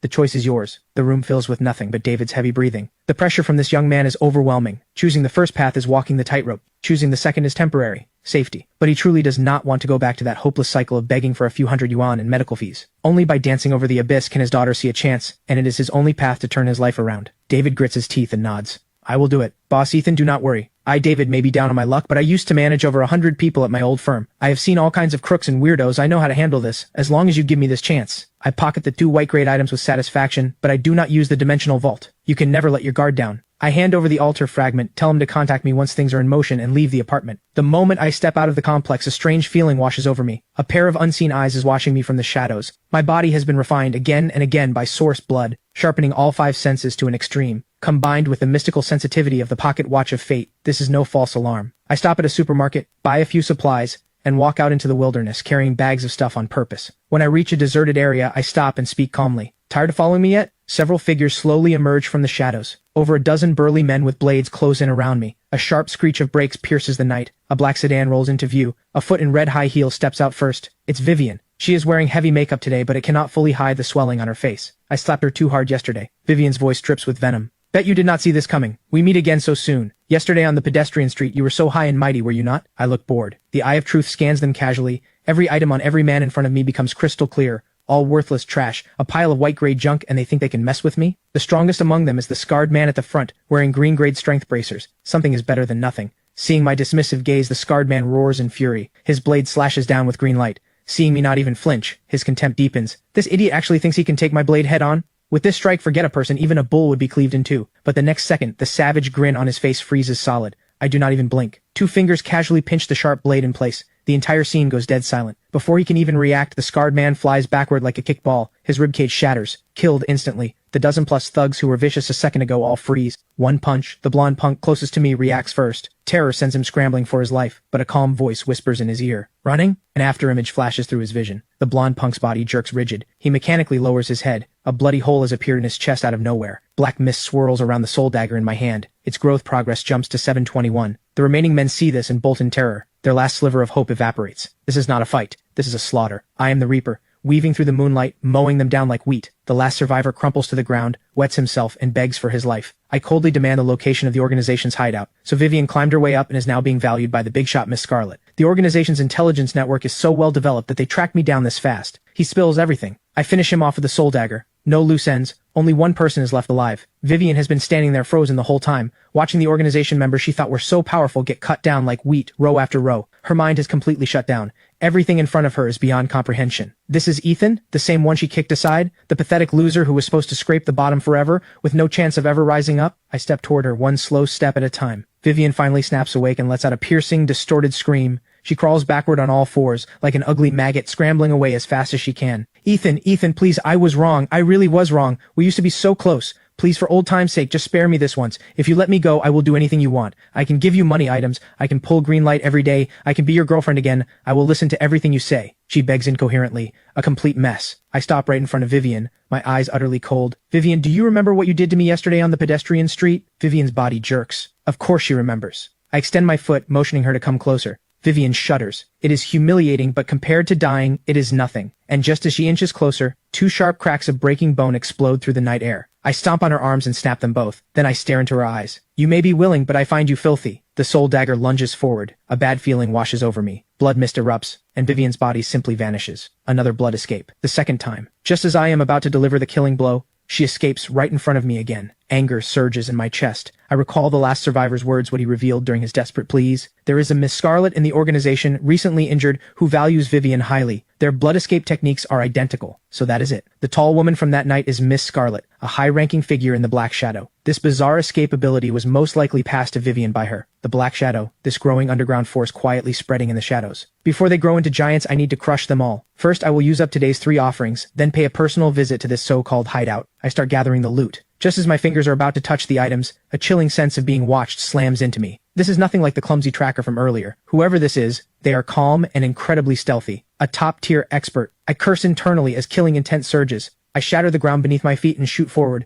leaving after images in the air. I burst toward the source of the gaze. In just a few breaths, I reach the corner, but the spot is empty. Only a few faint footprints remain. Someone was here, and they got away. Their retreat was decisive, their reflexes terrifying. Combat instincts like that almost certainly do not belong to the Black Shadow. Vivian does not have access to anyone this strong. Most likely this is a government elite. Only the authorities have the resources to cultivate someone at this level. Being on the radar of a low-tier organization like the Black Shadow does not really concern me, but being targeted by the government is a completely different matter. Being watched by a state apparatus is dangerous. No matter how confident or full of myself I get, I am not arrogant enough to think I can stand against the government. It all depends on how they classify me. A rogue who kills indiscriminately and needs to be eliminated, or a civilian-level powerhouse worth recruiting and using. I let out a soft chuckle and continue collecting the loot. 2 kilometers away, the scout agent Panther leans against a cold wall, drops of sweat falling. This sweat is not from running, it is from fear. That ghost-like speed, that explosive raw power, and those cold, emotionless eyes. How did he detect me? No target has ever spotted me before. Inside the Anomaly Affairs Bureau, he is the top tracking and counter-tracking expert. No, he has to report this immediately. This is Panther, requesting immediate extraction. The target spotted me. He almost caught me. What? Commander Ryan and every staff member listen in stunned silence. The Bureau goes dead quiet. Even Panther, normally cold and composed, lost his cool over a single target. I only got one photo. I am sending it back. Take a look. Ryan and the others immediately view the photo on the big screen. This time the angle is clear. Not just a side profile. Emily stares hard at the screen, her pupils contracting. I remember now. The abnormal energy fluctuation I sensed at the wet market that day was him. I thought it was just my imagination. Leftover energy from the wrathful monk. Ryan's face turns grim to the extreme. So he was already watching us back then? Suddenly, a quiet voice speaks up. Everyone turns. A female agent points at the screen with a strange expression. Could he be the one behind the gold light and red light incidents? The command center fills with sharp intakes of breath. Several senior analysts shake their heads, their faces full of disbelief. It is absurd. He looks far too young with no apparent background. Ryan rubs his head. He has a splitting headache. While everyone debates, a grim-faced investigator strides in. Commander Ryan, Professor Carter, we have completed his full background check. Ryan takes a deep breath and flips open the first page of the file. The first page shows my standard ID photo. The young man in the picture has clean eyes,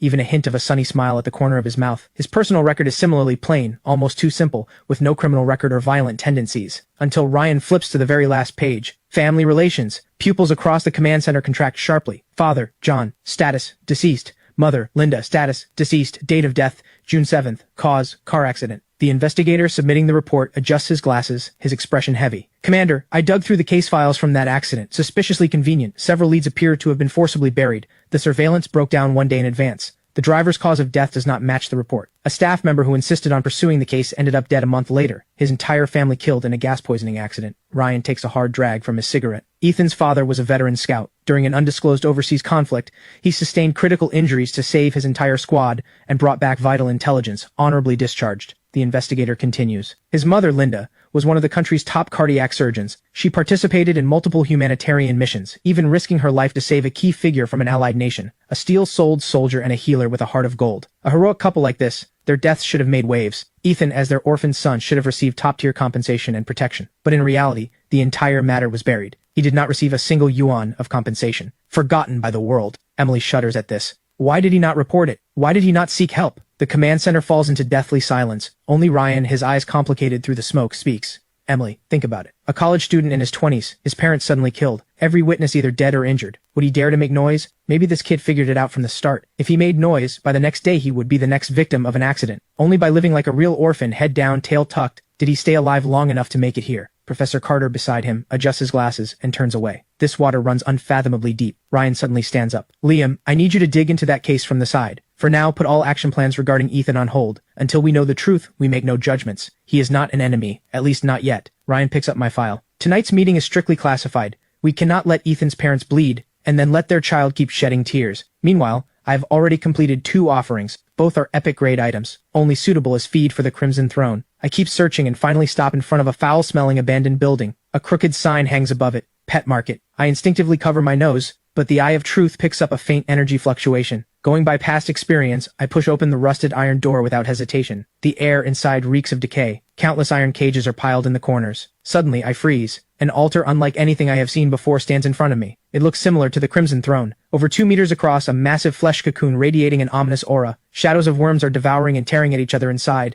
as if forging the ultimate king who would finally emerge from the cocoon. This thing is actually an altar? I do not dare get close. From a distance, I activate the Eye of Truth. After several long seconds, text finally appears. Altar number 1748. Connected coordinate, the ancient nest of eons. The shadow must follow the form, the heart must be unified. But invisible chains, how can they forge a mortal vessel? I seek a single empty paper to shape an unwavering heart. I stare at this cryptic riddle. My scalp tingles. So it is the legendary worm sorcery, and it is throwing word games at me too. I read it over and over but cannot figure out what it actually wants. I give up trying to think it through. I pull out my phone and start searching. After reading the results, things start to clear up. The shadow must follow the form, means the shadow must always follow the body. The heart must be unified, means thought and will must be one. In other words, following and loyalty. So the first keyword is loyalty, the second line. But invisible chains, how can they forge a mortal vessel? It is asking how to take invisible, intangible spiritual loyalty and lock it down with a tangible contract. Is this not just turning spirit into matter? Anyone who has had a girlfriend knows this.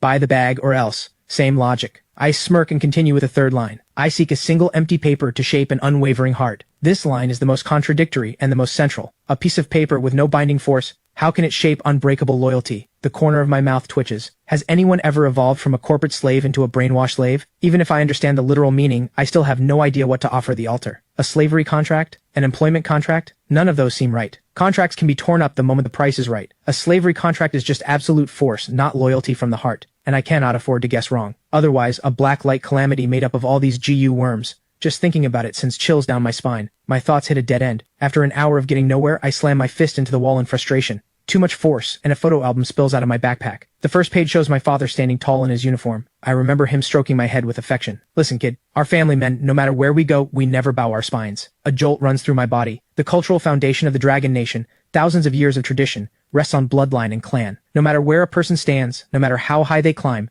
they cannot abandon their surname or the blood flowing in their veins. This is their root. And the family registry, the ancestral hall holding the tablets, are these not the truest empty paper and the truest mortal vessel? A family registry is, at its core, just paper with writing on it. An ancestral tablet is just a piece of wood with carved characters. But to everyone, it is the sense of belonging carved into their bones. The confusion in my eyes vanishes. But cruel reality presses down on me. I have no family now, no family registry. My parents are dead, and my relatives avoid me like the plague. I am a complete and utter loner. This altar is a dead end for me. An impossible dead end. Moments later, a low laugh echoes through the silent pet market. The laugh grows louder. I throw my head up, fire blazing in my eyes. If I have no family, then I, Ethan, will establish my own bloodline starting today. From the moment my parents died, I knew there was a massive cover-up. I did not know who my enemy was, so I was trapped in hopeless speculation forever. But the altars descended, and I watched the monopolized rules begin to crumble. Now I am going to fight back. Now I am going to unleash slaughter. So I will lay down my own first ancestral tablet with my own hands. I scan the room and lock my eyes on a fallen shelf. I snap off the thickest pine plank. I bite open my fingertip and write a single word on the wood. Ethan. The plank trembles violently without warning. The energy of my source, blood-enhanced blood, is immense. I can clearly feel a connection forming between me and the tablet. I carry the tablet to the flesh cocoon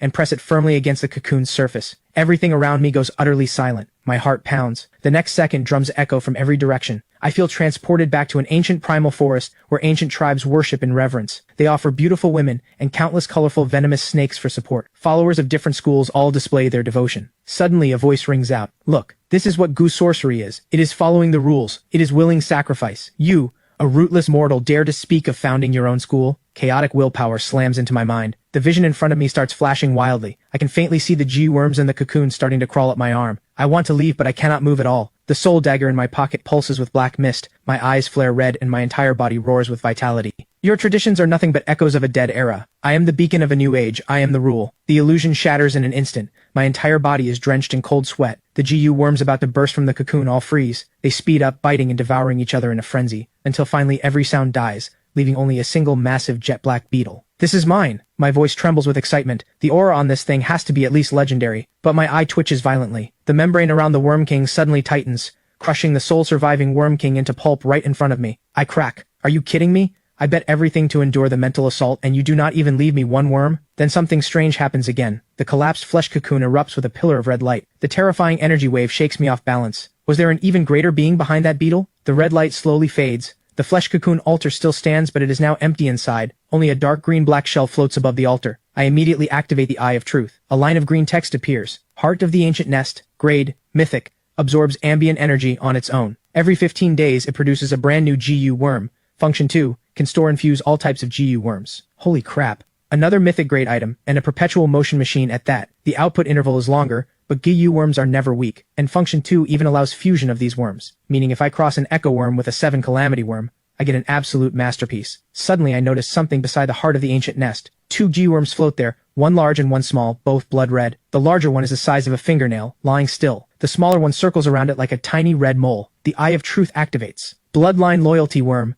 Grade. Legendary. The mother worm can be merged into the user's own body. The child worm can be merged into a target's soul. The child worm's host will remain absolutely loyal to the mother worm's host. The moment the child worm's host harbors any thought of betrayal, the mother worm can destroy the child worm's host instantly. I suck in a sharp breath. This thing's function is insane. Once planted, the target becomes my loyal puppet, their life and death entirely in my hands. The first person who pops into my head is David. But on second thought, this is a legendary grade item. Wasting it on an ordinary person is a shame. Good steel goes on the blade's edge. I pack everything up and prepare to head back to plan out the next few days. Cut to the other side. Inside the inner chamber of a mansion, Lady Scarlet is treating her injuries. The hidden wounds from her earlier encounter with me are torturing her. At that moment, the door bursts open. Vivian stumbles in, covered in blood, both arms broken, looking like a drowned dog dragged out of a mud pit. Scarlet's eyes are full of disgust. Trash, how did you end up like this? Vivian immediately starts sobbing. I was ambushed by my loser ex. I do not know what dark sorcery he learned, but he killed every bodyguard protecting me. He has zero respect for our Black Shadow. He even forced our branch hideout's location out of one of them. Scarlet is dumbfounded. You got your whole squad solo wiped by your loser ex, and you still have the nerve to cry? But she has no time for this nonsense. Since the ex knows the hideout's location, just in case, Scarlet directly dials her subordinate Hawk. Maximum security at the hideout. Double the manpower.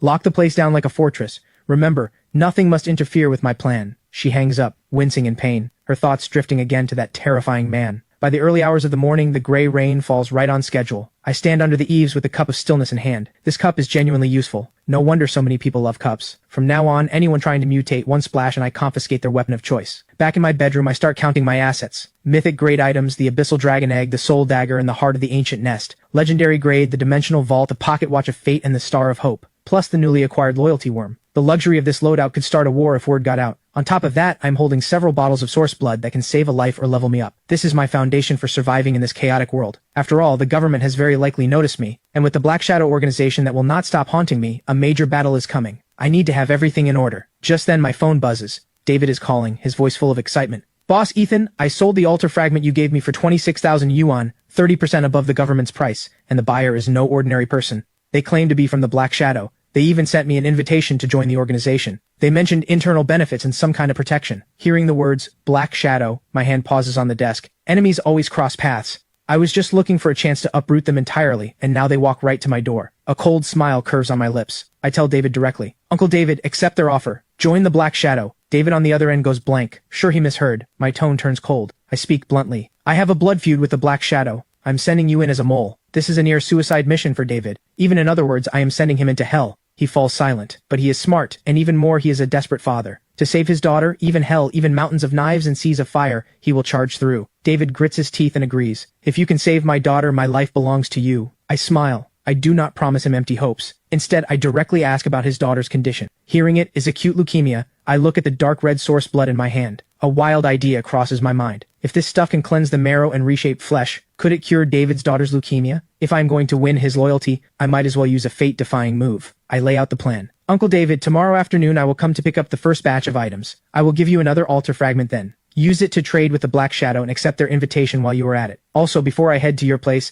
I want to stop by the hospital and visit your daughter. After hanging up, I lie down to sleep, and I have an absolutely ridiculous dream. In the dream, I am being chased by a vampire in a tailcoat. This vampire is impossibly elegant and noble. He quickly corners me. Just as I am about to fight for my life, he leans close to my ear and says with a wounded look, Bro, what kind of self-respecting vampire eats matches every day? I jolt awake and burst out laughing in disbelief. The freaking Crimson Throne is sending me dreams, complaining that the matches I feed it are too low grade. I storm down to the basement and unload on the beating heart. A son does not mind an ugly mother. A dog does not mind a poor home. You should be grateful you have anything to eat. And you are picky? But complaining aside, I realize something. This thing has consciousness. It must have evolved through devouring items. To soothe this fussy ancestor, I reluctantly toss in a few matches. Watching it consume them twice as fast as before, I am thrilled inside. From now on, I need to find better stuff to feed it. After soothing the throne, I look at the dragon egg in my hands. The hatching progress is stuck at 85%. I pull out a bottle of source blood, hoping to give it a snack. But the dragon egg has serious pride. Its tail flicks the bottle away in refusal, not even bothering to look at it. I am speechless. Well, this one just can't appreciate the good stuff. It looks like the only way to hatch it is the most primitive method. Kill monsters. If I keep slaughtering chickens every day, the soul dagger is going to start sending me dreams too. Time to switch it up. I dial Boss Walker and ask for 100 pigs. I am sick of killing chickens. I need a change of pace and some new practice. But the moment Boss Walker hears the word pig, his voice starts shaking with fear. Boss Ethan, you cannot touch pigs right now. Several big pig farms have had freaky stuff going down. My brow lifts. I tell him to explain. Boss Walker stutters out the story. Last night I was on a video call with Mike. I saw the pigs go insane right in front of me. Their eyes were blood red, biting anyone they saw. They even tore Mike apart right there on the camera. The screen was nothing but black blood and screams. Scared the soul out of me. I have called him since no one picks up. And that place, Lee Family Hollow, it has to be a living hell right now. After hearing this, I actually smile. What a coincidence. I was just looking for a place to grind XP, and these mutated pigs are basically a buffet served straight to me. I ask him for the address right away. Seeing me so determined, Boss Walker has no choice but to give it to me. He even tries to give me his green grade axe for self-defense. My heart warms. The axe is just scrap metal to me, but the gesture means a lot. I turn down the axe and say, stay safe at home. When I get back, let me buy you and your wife a drink. Cut to a new scene. I follow the GPS to Lee Family Hollow. The place is genuinely in the middle of nowhere. Not even a bird around. The air reeks of decay. A rusted mailbox stands in the middle of the road. I stop in my tracks. Why would a place this far out in nowhere even have a mailbox? The Eye of Truth activates. Altar number 52818. Connected coordinate, the mailbox of all realms. Addicted to secrets, obsessed with peeking and sharing everyone's gossip. Seeing the number, I almost lose it. 52818. In our language, that sounds exactly like, I love digging up dirt. This altar's asking for something is pretty shameless. Zero boundaries. But if I play it right, this thing might let me peek at some earth-shaking secrets. After a moment of hesitation, I decide to handle the main task first. I creep through the village to a crooked-necked locust tree. Several pig pens have walls already half collapsed. As I approach, horrifying chewing sounds drift out from inside. A creature inside, easily one size larger than a normal pig, stands with its back to me, frantically devouring something. The Eye of Truth activates. Plague boar. Grade. Calamity. A livestock animal completely corrupted by pollution. All sanity gone. Reduced to a creature that only knows killing and eating. I chew on the word pollution and start wondering where the source of this corruption is. But I waste no time. I sneak up behind it and bring my blade down. The massive pig head rolls clean off. The soul dagger's growth jumps by over 10 points instantly, way faster than chickens. But just then, the headless pig corpse explodes without warning. The massive blast alerts the entire pen. Dozens of plague boars burst through the fences and charge out, a pair of blood-red eyes locked on me. Anyone else seeing this would wet themselves, but in my eyes I am trembling with excitement. These are not monsters, these are walking XP packs. Looks like the soul dagger and my little dragon girl are about to feast tonight. The roars shake the air. The pig herd surges forward like a mudslide. I do not dodge. I charge straight at them. Blade flashes, pig heads fly. With every strike the soul dagger's progress bar surges.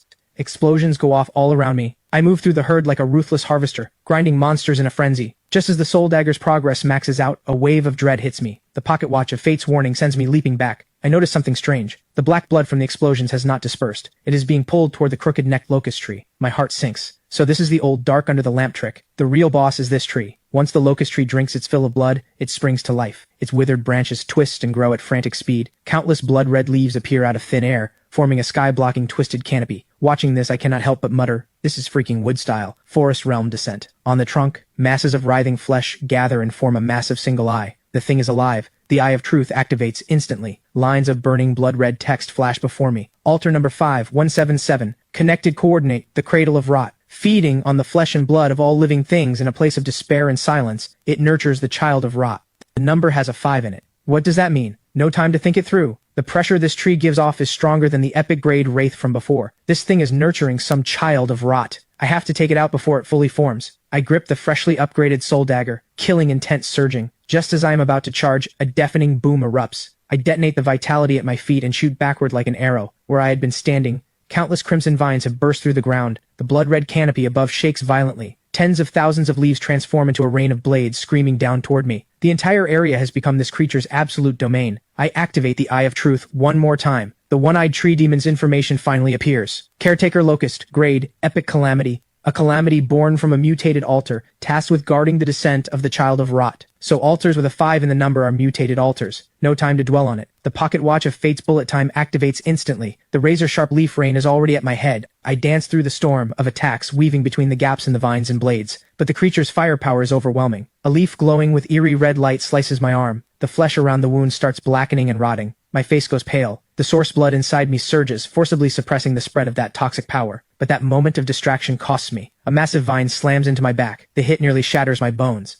I cough up a mouthful of blood. The threat of death looms again. Epic calamities really are way too overpowered. Another giant vine sweeps in. I cannot dodge it. Suddenly I remember the cup of stillness with the gray rain inside. I decide to throw a Hail Mary. I pull out the cup of stillness and hurl the contents at the vine. A miracle. The vine that could crush a tank turns into rotten wood the instant it touches the gray rain. It crumbles to ash. The caretaker locust's single massive eye blanks out. It clearly does not understand what just happened. While it stalls, I push off and charge again. The caretaker locust goes berserk. Countless blood-red vines burst from the earth. This is its true complete form, but there is no retreat for me. I sprinkle the gray rain to clear a path while pushing through the storm of leaves toward its body. The cost is brutal. Countless wounds open across my body. My consciousness starts fading, but I get closer to that single eye. 30 meters, 20 meters, 10 meters. Then, the cup of stillness runs dry. My heart drops. No more life-saving trick. The caretaker locust seizes the moment. The trunk splits open and launches a killing blow black vine, so fast it sends despair through me. Even the pocket watch of fate shows nothing but the blood red of death in its prediction. At the last possible second, I pull out a match of hope and light it in the deepest darkness. With a thunderous boom, the flame touches the vine and triggers a massive explosion. The killing strike is forcibly halted. Fire conquers wood. This is hope. I seize the moment.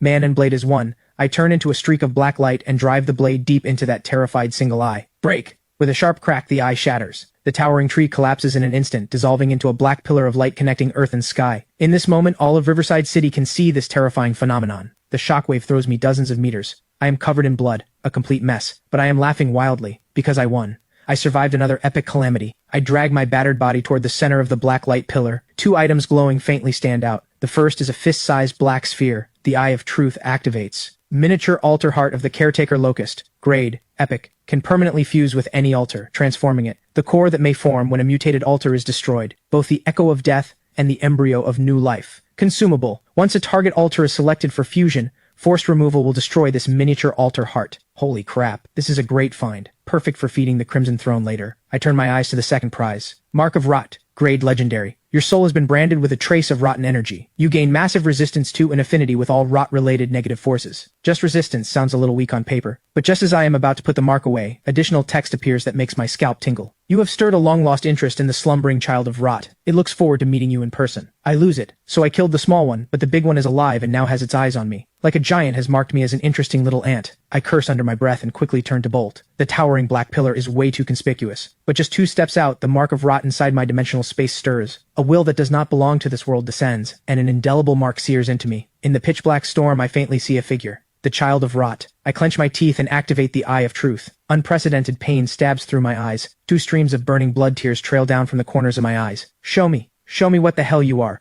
Name unknown. Grade unknown. Description unknown. Seeing this, I cannot suppress the surge inside me. I spit out a mouthful of black blood. The target seems to exceed the Eye of Truth's current limits. I have a lot of cheats stacked. In today's world, I am undoubtedly a powerhouse. But in front of those things, I am still just an ant. I lift my head toward the sky again. The figure has vanished. Meanwhile, all of Riverside City is in chaos. The Anomaly Affairs Bureau raises a level 1 alert and names this towering blacklight event the Great Dark Sky. Scarlet also sees the phenomenon. She immediately gathers her elite forces and rushes to the scene. Every shady figure hiding in the shadows swarms toward Lee Family Hollow. Anyone with even a bit of power is heading there, hoping to grab a piece of the action. But I am the only one going the other way. I am heading to the gossip altar I found earlier and checking on the upgraded soul dagger along the way. Middle soul dagger, grade mythic, new ability, immune to all mechanics. My mechanics override yours. New ability, soul nourishment. After killing a target, drain its life essence to sustain the wielder through endless slaughter. New ability, Godslayer's Aura. Deals 1000% damage to mythic-grade units. Looking at these insane stats, I almost want to bow to the soul dagger. Bro, you are a beast. The soul dagger's upgraded stats are absolutely insane.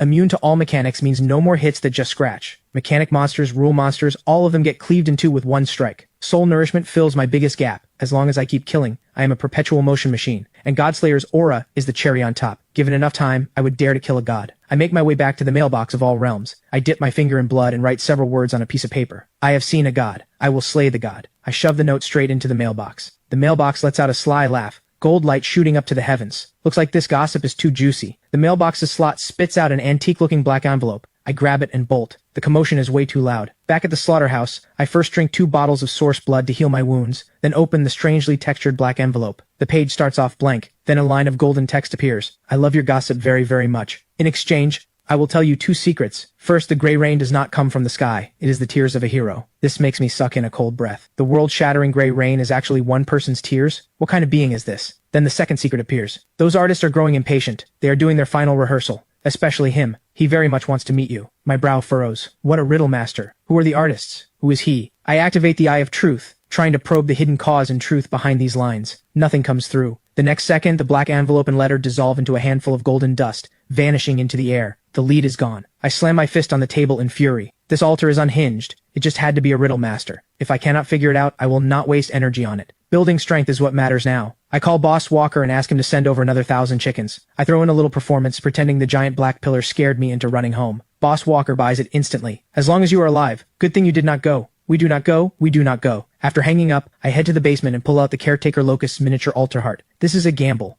If I win, the Crimson Throne evolves. If I lose, I wasted an epic grade item. I wave the miniature altar heart in front of the throne, warning it not to just snack on it, then place it on. With a hissing sound, blue smoke rises. The miniature altar heart suddenly opens its single eye and extends countless black roots, trying to force a parasitic takeover. This completely enrages the slumbering king. The Crimson Throne shakes violently. Countless blood-red tentacles burst forth and crush the invading roots without mercy. In just 1 minute, the fight is over. The black roots are completely devoured. Everything goes still. Just as I am about to complain that I broke it, I see a bright green branch sprout from the center of the throne, with the translucent green fruit hanging at its tip. The Eye of Truth reveals, the Crimson Throne has fused with the Caretaker Locust's heart. New special trait, source blood will be drawn into the heart blood tree and brewed within the heart blood fruit. Brewed? My heart races, but I have no spare items to test with. Then a thought strikes me. I pull a regular bottle of source blood from the vault. Who says I cannot offer source blood to make source blood? This is exploiting a bug. This is recursion with extra steps. The Crimson Throne seems speechless, but obediently swallows it. Moments later, the fruit blazes with light, and a brand new bottle of source blood drops down. The liquid inside is now a vibrant green, full of life force. The Eye of Truth identifies it. Source blood, heart blood refined, boosts overall vitality, and more importantly, the effect is gentle. It can repair the body, purify the bloodline, and expel negative energy. Looking at this upgraded source blood, my breathing quickens. The improved version has arrived. I lock my eyes on the words purify the bloodline. An image flashes in my mind. David's daughter, the one with leukemia. Before, my odds were under 10%. I worried her fragile body could not handle the violent energy. But now, with this gentle, refined version, her chances of survival jump to 90%. This is custom-made medicine for her. I know exactly what this means. Not just saving a life, but an investment with incalculable returns. If I save his daughter, David, with his financial mind and sharp intellect, becomes my most loyal right-hand man. This is locked in. Feeling great, I pull out my phone to scroll through the forum. One glance, and my face changes instantly. What the hell happened? I expected the Caretaker Locust kill to dominate the trending list, but when I open the forum, the posts about the Riverside City Black Light are there, but they are buried under even more terrifying news. A string of bold, blood-red headlines fills my screen. All paper figures in the town have come to life, beating gongs and drums in the streets, holding ghost weddings and funerals, not for the faint of heart. High-res photos inside. Mahjong tiles clatter through the city at midnight, driving countless residents insane. Giant mutated sea creatures surface in the East Sea. Stones in the West River come to life, forming a beast army marching toward the cities. Plague abroad, volcanoes erupting. Clearly, every single one of these is the work of mutated altars I have not seen yet. The Caretaker Locust was not an isolated case. After the Blood Moon event, the world never returned to its old order. Mutated altars are spreading like wildfire, nurturing countless unknown horrors. This makes me realize I have to grow stronger faster. By 4 p.m., I have processed all 1,000 chickens. The Soul Dagger's 10,000 evolution points feel like a drop in the bucket. My little dragon girl's hatching progress hits 88.5%. Since my body is mostly recovered, I decide to go see David. This is the most critical step in my plan. When the call connects, David's voice sounds like the soul has been pulled out of him. He gives me a hospital address and hangs up. 40 minutes later, I see a David who has aged beyond recognition in the hospital hallway. He is on his knees, begging a doctor to save his daughter, even if it means going bankrupt to buy imported miracle drugs. The doctor sighs helplessly. The cancer cells are spreading too fast. Even a miracle could not save her. Hearing this, David and his wife completely break down. I walk over and pat his shoulder, then follow them into the hospital room. On the bed, a little girl named Stella has wasted away to bone. Seeing her parents come in, she still musters a brave little smile and even has the strength to call me uncle. That word twists something inside me. David drops to his knees beside the bed like a helpless child, holding his daughter's withered little hand, tears pouring down. Stella's eyes well up too.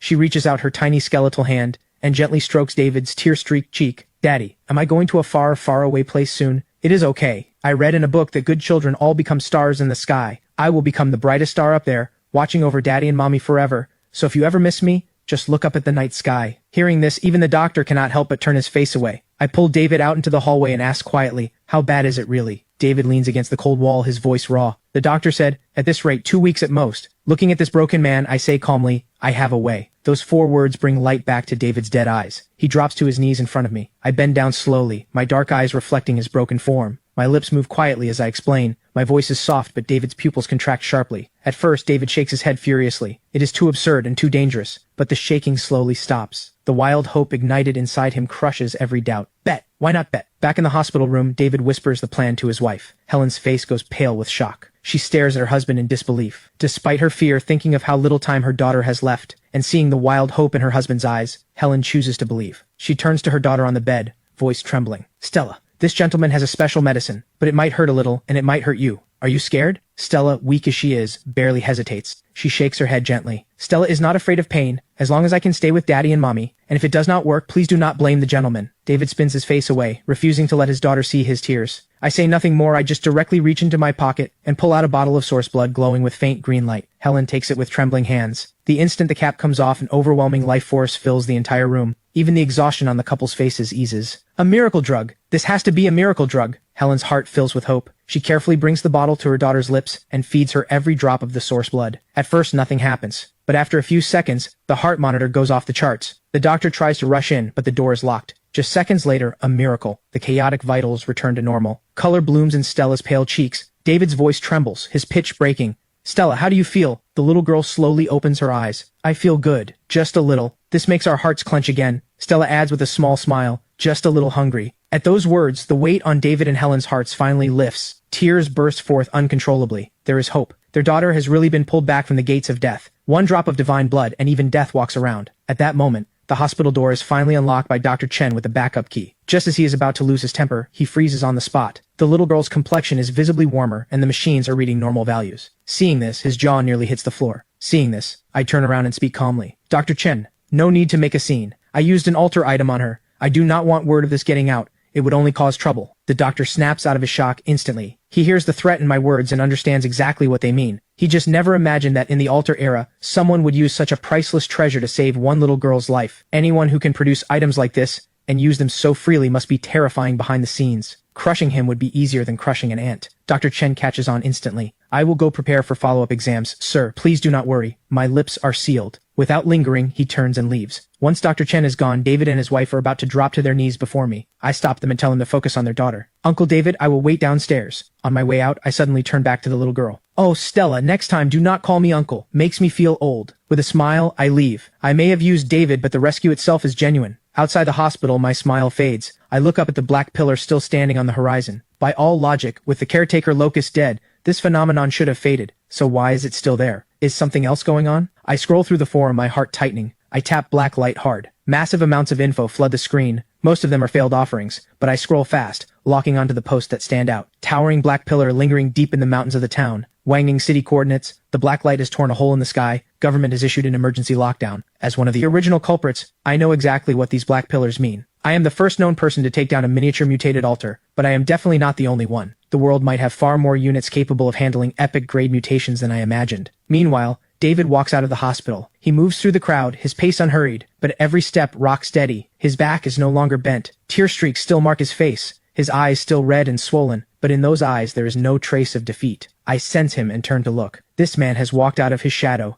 step by step, into a new life I gave him with my own hands. Finally, David stops in front of me. The noise around us fades into silence. He extends his hand. I smile and shake it. Everything is understood without words. A dozen minutes later, I am sitting on the worn-out couch in David's home, looking at the 17 white grade items David has collected. The eye of truth scans them. Every single one is real. Good work. This time, with David watching, I wave my arm lightly. The pile of items vanishes into thin air. A miracle. David's pupils contract. He is shaken. I take in his reaction. Uncle David's loyalty is locked in, but beyond gratitude, I need him to never see the bottom of my depths. He needs to know there is a future with me. Also, as the head of the recycling network, this trick is genuinely hard to hide. I take out another altar fragment and toss it to him. This one, like I said before, take it to the Black Shadow, get on the inside, stay careful. Sir, do not worry. From a financial standpoint, this is venture investment. You invested in me. I will not let you take a loss. I nod with satisfaction and say nothing more. This is exactly what I want. A well-honed blade should have its own edge. My people should be like this. With everything arranged, the sky has darkened. I decline David and Helen's dinner invitation and leave the old apartment building alone. As I pass a street corner, the rich smell of baking stops me in my tracks. Fresh mooncakes. I look up at the bright, full moon and finally realize. Tomorrow is the Mid-Autumn Festival, our biggest reunion holiday. Boss, give me a few boxes of mooncakes. Anything except 5 nut, I will take. I carry the gift boxes into the night. I tear open a salted egg yolk and lotus paste mooncake and take a hard bite. The familiar taste makes my eyes burn. The next second,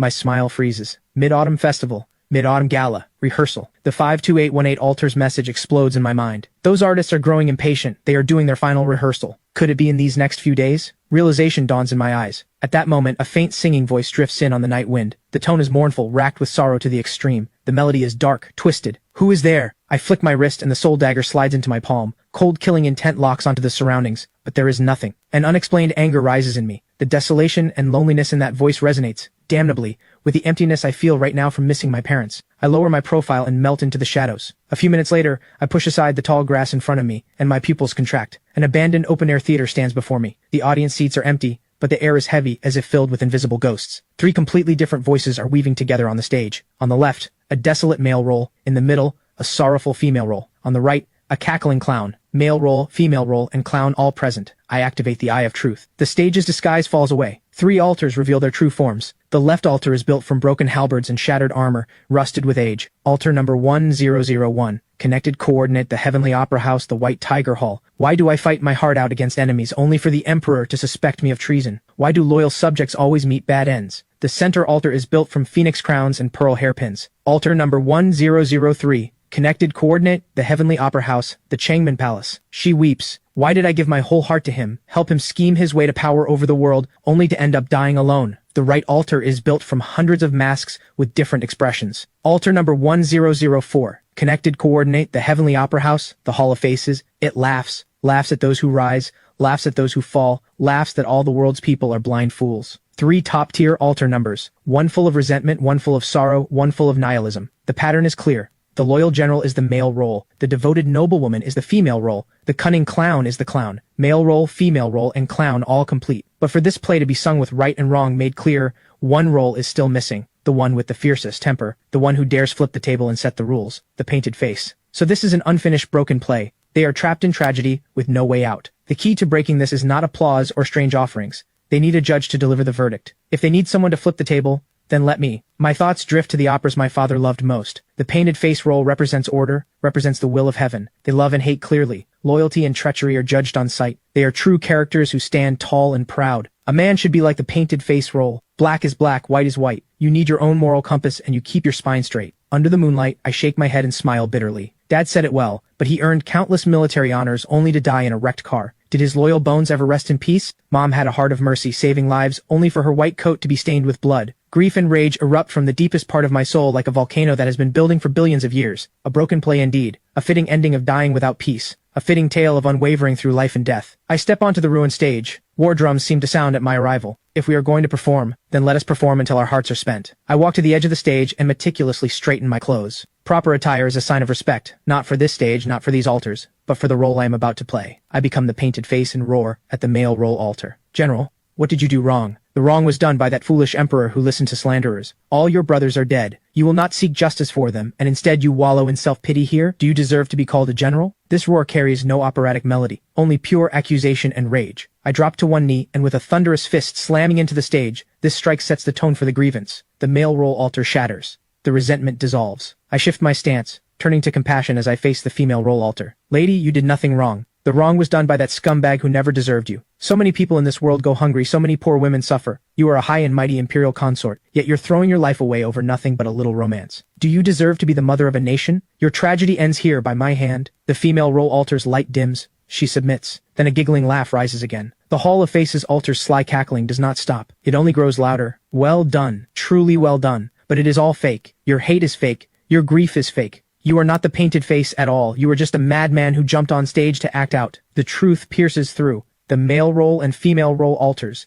just subdued, surge with resentment again. This is not righting the world. This is desecration by an outsider. The clown keeps mocking. Ignorant. Pathetic. The painted face curls his lips and smiles too, but there is no warmth in that smile. Yes, I am fake. The whole stage falls into stunned silence. I point at my own heart, my voice raw. Your sorrows and joys were written in a script. Flowers in a mirror, the moon and water. But me, my tragedy is real. My hatred is alive. Every second I have lived is 10,000 times more real than your broken play. Today, I make my own body the stage. The blade pierces flesh. I slash down hard, painting the face mask in blood. With my own blood, I paint a face that is upright and uncompromising, yet bears a sea of blood-deep grudges and lives for vengeance. The pain is unbearable. But the smile on my lips only grows more deranged. The wavering white tiger hall and Changmen Palace are now completely subdued. Even the Hall of Faces altar, the one that prided itself on being clear-eyed and untouchable, freezes. The expressions on its hundreds of masks lock in place, turning to pure acknowledgement. I am Ethan, but I am also the painted face. Who dares say I am fake now? I am an orphan on the mid-autumn reunion night with no kin.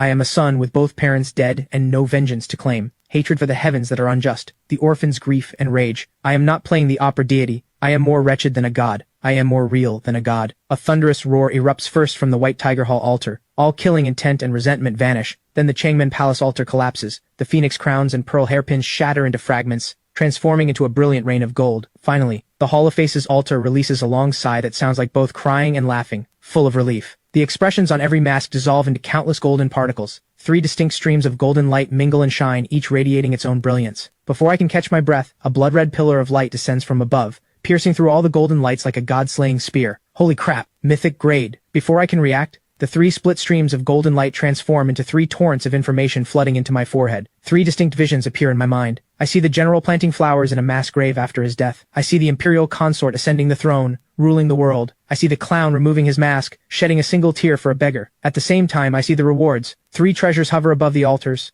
I drop to one knee, my legs giving out. The mental strain is too much. I pull out a bottle of source blood and chug it. Massive life force flooding through my limbs, healing my wounds at an incredible pace. I slowly rise and walk to the White Tiger Hall altar. The Eye of Truth activates. Tyrant's Helm, Male Roll Series, Legendary. Function 1, Tyrant's Authority. The stronger your vitality, the heavier your aura. Increases physical damage reduction and damage proportionally. Function 2, Last Stand. When surrounded by 3 or more enemies of equal or higher tier, Tyrant's Authority's effect scales with their numbers. My eyes blaze. This passive is made for me. I move to the Changmen Palace altar. A jade pendant glows with shifting colors above it. Beauty's Pendant, Female Roll Series, Legendary. Function, Diversion of Disaster. All single target attacks aimed at you have a chance to be redirected, striking a random unit beside you instead. My face goes weird. This thing is creepy. Every assassin's worst nightmare. Finally, I turn to the Hall of Faces altar on the right. If the clown had not pushed me to the edge in those final moments, I would never have painted my face in blood. I am the opera itself. In a sense, this clown made me. I walk to the altar and gently take a dark red tooth in my hand. Reverse Tongue, Clown Series, Legendary. Function 1, Eye for an Eye. When affected by a negative status, has a chance to trigger a counterattack, reflecting the weakened effect back to the source. Function 2, a chance to reflect any negative status. My breath catches. In this superhuman era, curses and poisons come from every direction. If I can stack this chance high enough, I am untouchable. 3 legendary grade series items in one go. Pure profit. Finally, I look up, eyes locked on the center of the stage, exactly where the blood-red light from the heavens struck. The true grand prize. My heart pounds wildly. 3 legendary grade pieces are already absurd wealth, but that blood-red pillar from the heavens, descending from beyond the sky, was overwhelming, piercing through all 3 streams of golden light. Mythic grade for sure, but descending from the heavens like that, I have never seen anything like it. I carefully approach the faint glow. It is a sheet of painted skin as thin as cicada wings. The Eye of Truth activates.